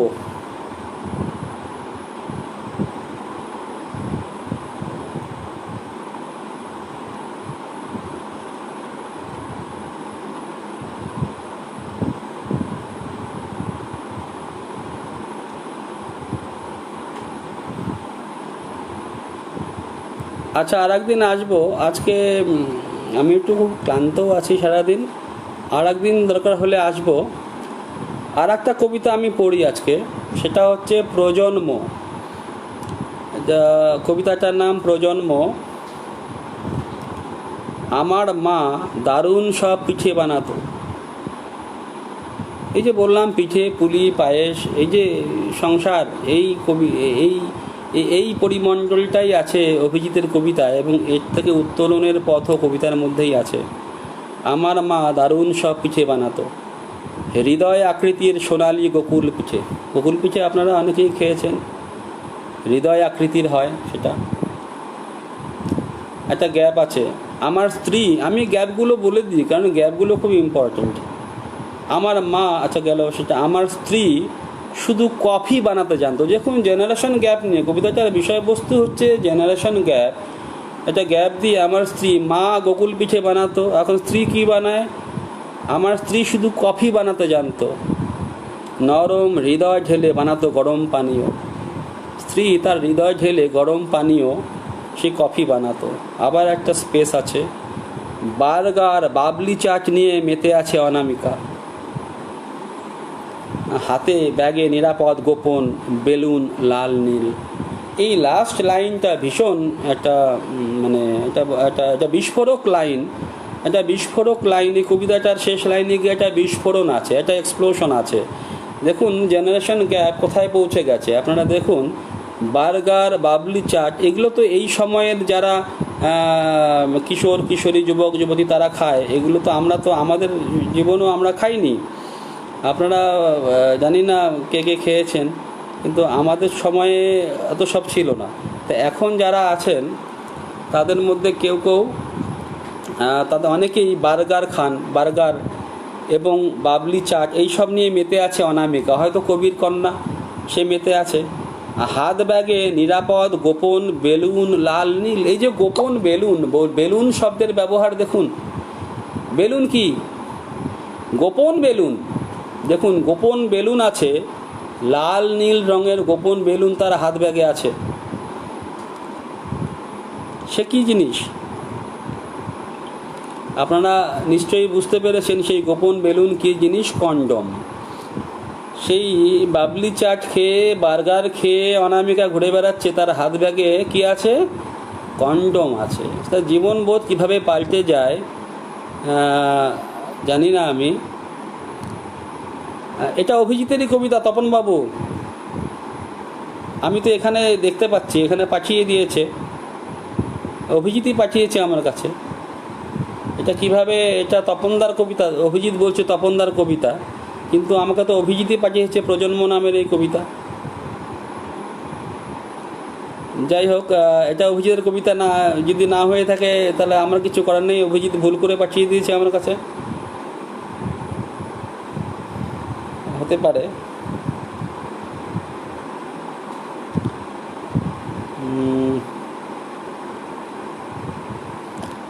আচ্ছা, সরি, যাই হোক, হতে পারে এটা।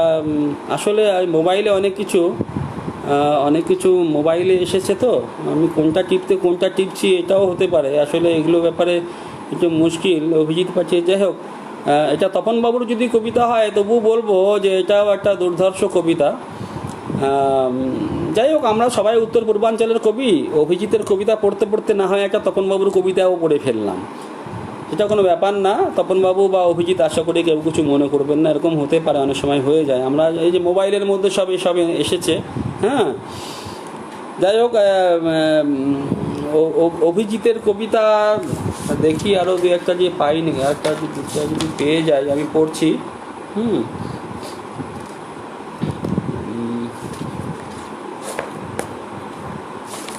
একটা খুব আমাকে অনুরোধ করেছিল কেউ, আমি দেখি সেই কবিতাটা পাই কিনা। যদি পেয়ে যাই আমি খুব ভাগ্যবান, তাহলে বুঝতে পারবো। 200 পৃষ্ঠা।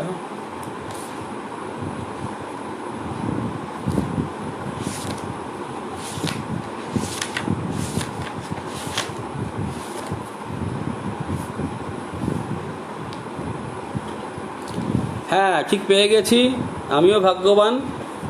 নখে হলুদ বাংলা কবিতা, আমি এটা পড়বো, এটা অনেকেই অনুরোধ করেছেন। নখে হলুদ বাংলা কবিতা, এটা একটা বিখ্যাত কবিতা, এটা তো সবাই জানেন আপনারা।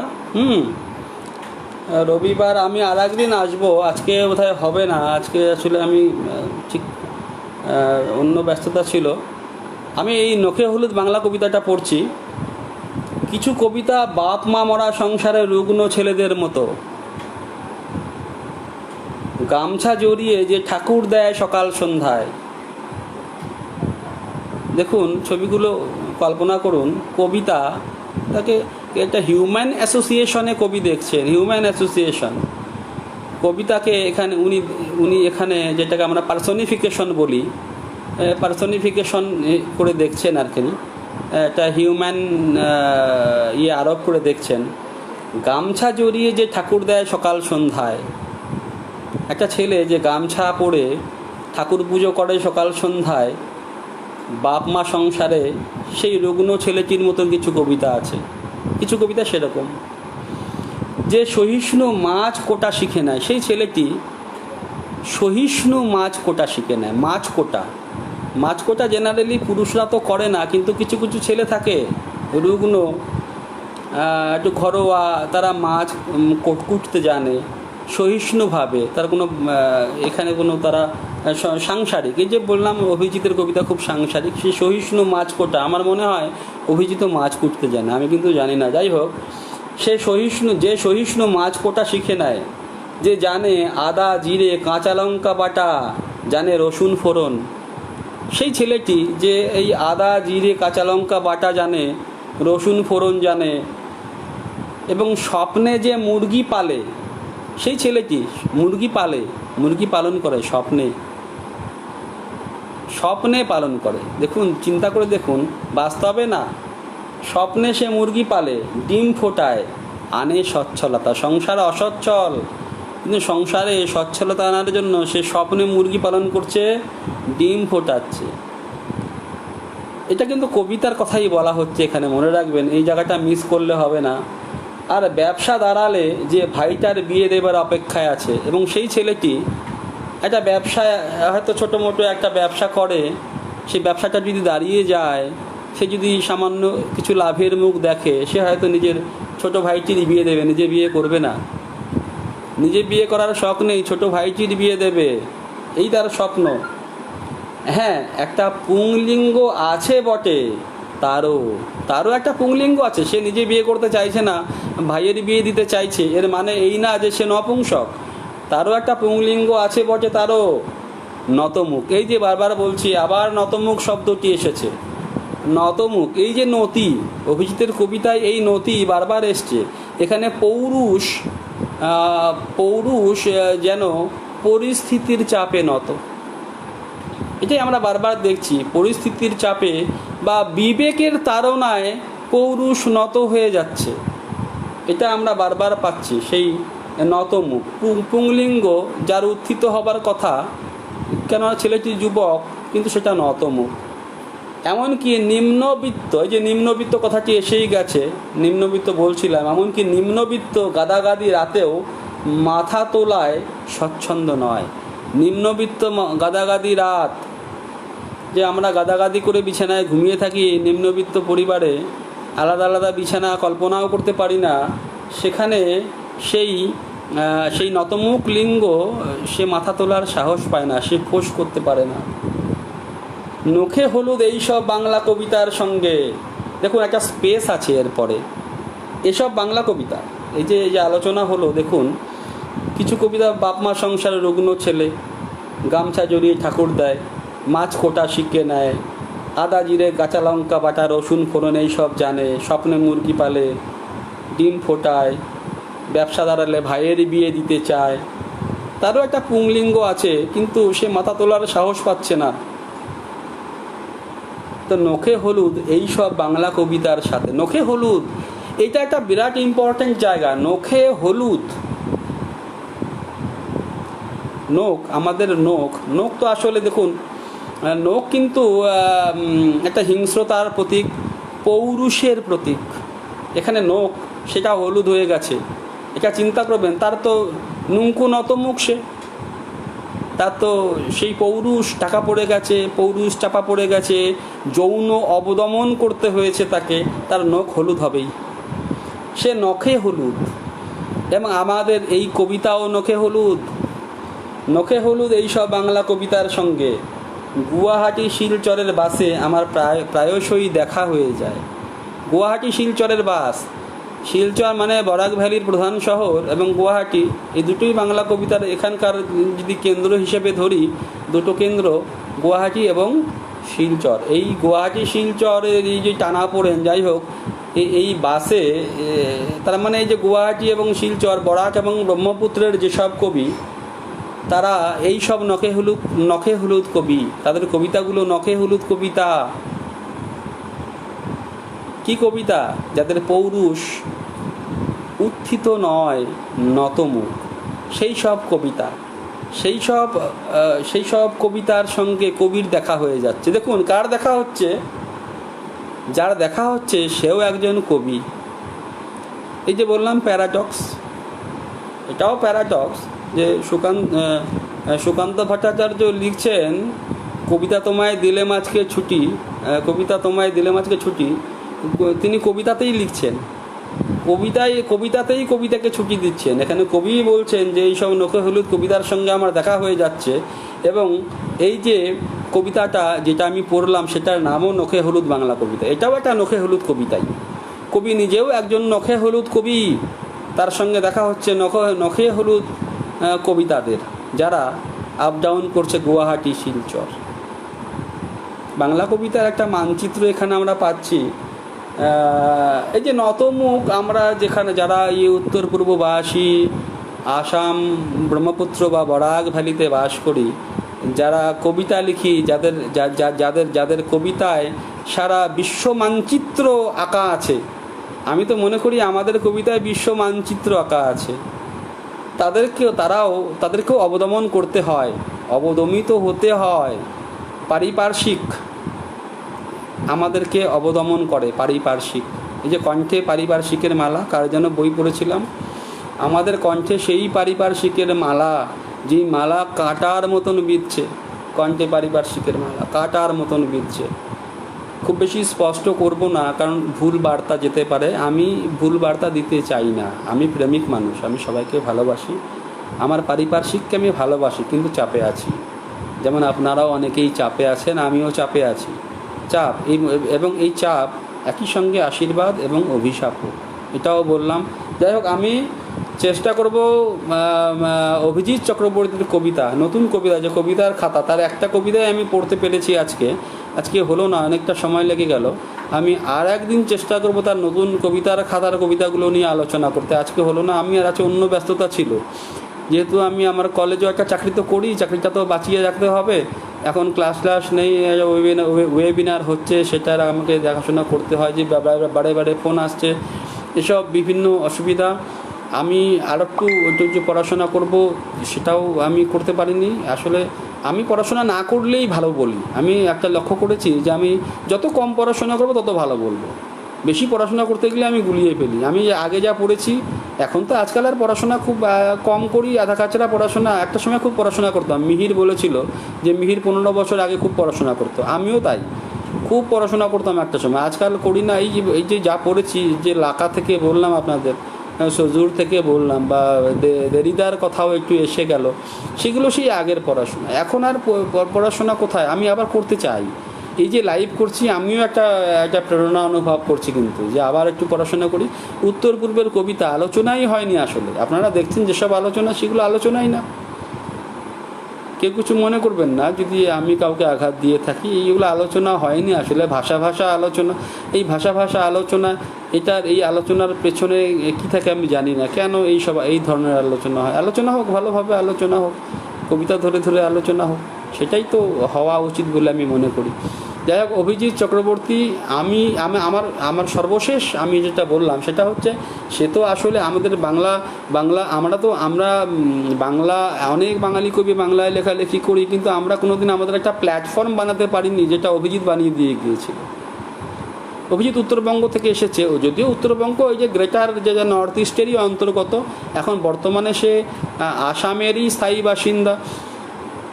সে এসে আমাদেরকে চেনালো, সে কে কোন মেঘালয়ের কবি, কে মিজোরামের কবি, সেসব তো আমরা জানতাম না। সেটা অভিজিতের অবদান। অভিজিৎ নিজে কোনো সংকীর্ণ কোনো গোষ্ঠীরই মানুষ না, খুব একটা বিশাল মনের মানুষ, বিশাল মাপের কবি, এবং কোনো কবিতায় আন্তর্জাতিক মানের কবি। আমি তো এটা বলবোই। আমি তো সেখানে আপনাদের দেখিয়ে দিলাম কোথায় কী আছে। আমি একটা কবিতা, আমি ইংরেজি কবিতা পড়তে চেয়েছিলাম এখানে, ওয়ান্স নামে। সেই যে কবিতাটা, যে আসুন মোবাইল অফ করে দিই, তাকে একটু একা হতে দিন, এটা একটা একা হতে দাও, একটা কবিতা আমি তোকে পড়েছি। সেটার সঙ্গে একটা ইংরেজি কবিতা, ফিলিপ লার্কিনের লেখা, wants wish to be alone, আমি এটা পড়তে চেয়েছিলাম, আজকে হলো না। যাই অনেক কিছু মনে ভেবে রাখলেও হয় না, অনেক কিছু হয় না। আর একদিন পড়বো। যে আমরা যে একাকিত্ব, মৃত্যুর ইচ্ছা, একা হওয়ার ইচ্ছা, নির্জন হওয়ার ইচ্ছা, এই সবগুলো কবিতায় আসে আমাদের। আপনি দেখবেন কবিতায় আসে মানে ভাষা এগুলোকে আনে। আচ্ছা, এই যে শক্তিবাবুর কবিতার কথা বললাম, যে কোথা থেকে বেরিয়েছে হাত, শক্তিবাবুর একটা কবিতার লাইনই এটা ছিল, আমার পুরো কবিতাটা মনে নেই, কোথা থেকে বেরিয়েছে হাত। আমি যখন এই কবিতাটা পড়ি, আমার মনে হয় এটা শক্তিবাবু লেখেননি, এটা নিজেই নিজেকে লিখেছে, কোথা থেকে বেরিয়েছে হাত। অভিজিতের কবিতায়, শক্তিবাবুর কিছু কবিতা, একটা ইন্টারটেক্সচুয়ালিটি, অভিজিতে আমাকে বলেছে যে ইন্টারটেক্সচুয়ালিটি আছে। মন্দাক্রান্তা সেনের কবিতার সঙ্গে ইন্টারটেক্সচুয়ালিটি, বা শক্তিবাবুর কবিতা, হৃদি ভেসে যায় অলোকানন্দা জলে, হ্যাঁ, অতল তোমায় চিনতে পারিনি বলে হৃদি ভেসে যায় অলোকানন্দা জলে। সেই যে কবিতা, সেটাও অভিজিৎ একটা কবিতায় ব্যবহার করেছে। ব্যবহার আমি করতেই পারি, এটাই ইন্টারটেক্সচুয়ালিটি। এটা আমি মনে করি যে ওয়াল্ট হুইটম্যান বলেছিলেন, একটা কবিতায়, একটা কবিতা ছিল, let there be commerce between us. আমার মনে আছে ওয়াল্ট হুইটম্যানকে উদ্দেশ্য করে লেখা একটা কবিতা, লেট দেয়ার বি কমার্স। এক প্রজন্মের সঙ্গে আর এক প্রজন্ম, এক ভাবধারার সঙ্গে আর এক ভাবধারা, এক স্টাইলিশ স্টাইলিস্টের সঙ্গে আর স্টাইলিস্টিক, এইটা এই যে একটা কমার্স আদান প্রদান হওয়া উচিত, সেটা একটা ব্যাপার। এটা কিন্তু থাকা উচিত বলে আমি মনে করি। আর কি কাউকেই বাতিল বলে আমি করে দেব না, কাউকেই বেশি আপ্যায়নও করব না। হ্যাঁ, যথোচিত মূল্যায়ন করব তার আমি। হ্যাঁ, প্রশংসায় ভাসিয়ে দেব না, নিন্দায়ও তাকে আমি মিয়মান হতে দেব না। সমালোচনা তো তাকেই বলে। সমালোচনা এরকম না যে কাউকে আমি ভালোবাসি তাকেই আমি তুলে ধরবো। আর কিছু কিছু এমন মানুষও আছে যারা কবিতা লেখে, কবি বলবো না তাদেরকে আমি, কবিতা লেখে, তারাও আমাকে তুলে ধরো গোছের, আমাকে তুলে ধরো। যাই হোক, আমি তাদের সবাইকেই শ্রদ্ধা জানাই, যে যেমন মানুষ, যে যেমন কবি, তারা সবাই ভালো থাকুন, সবাই লিখুন। আমরা বাংলা কবিতাকে পুষ্ট করি, এটাই আমার প্রার্থনা। ও কবি অভিজিৎকে প্রণাম জানিয়ে আপনাদের সবাইকে নমস্কার জানিয়ে আজকের আলোচনা শেষ করলাম। আর একদিন আমি চেষ্টা করবো আসার জন্য। ধন্যবাদ।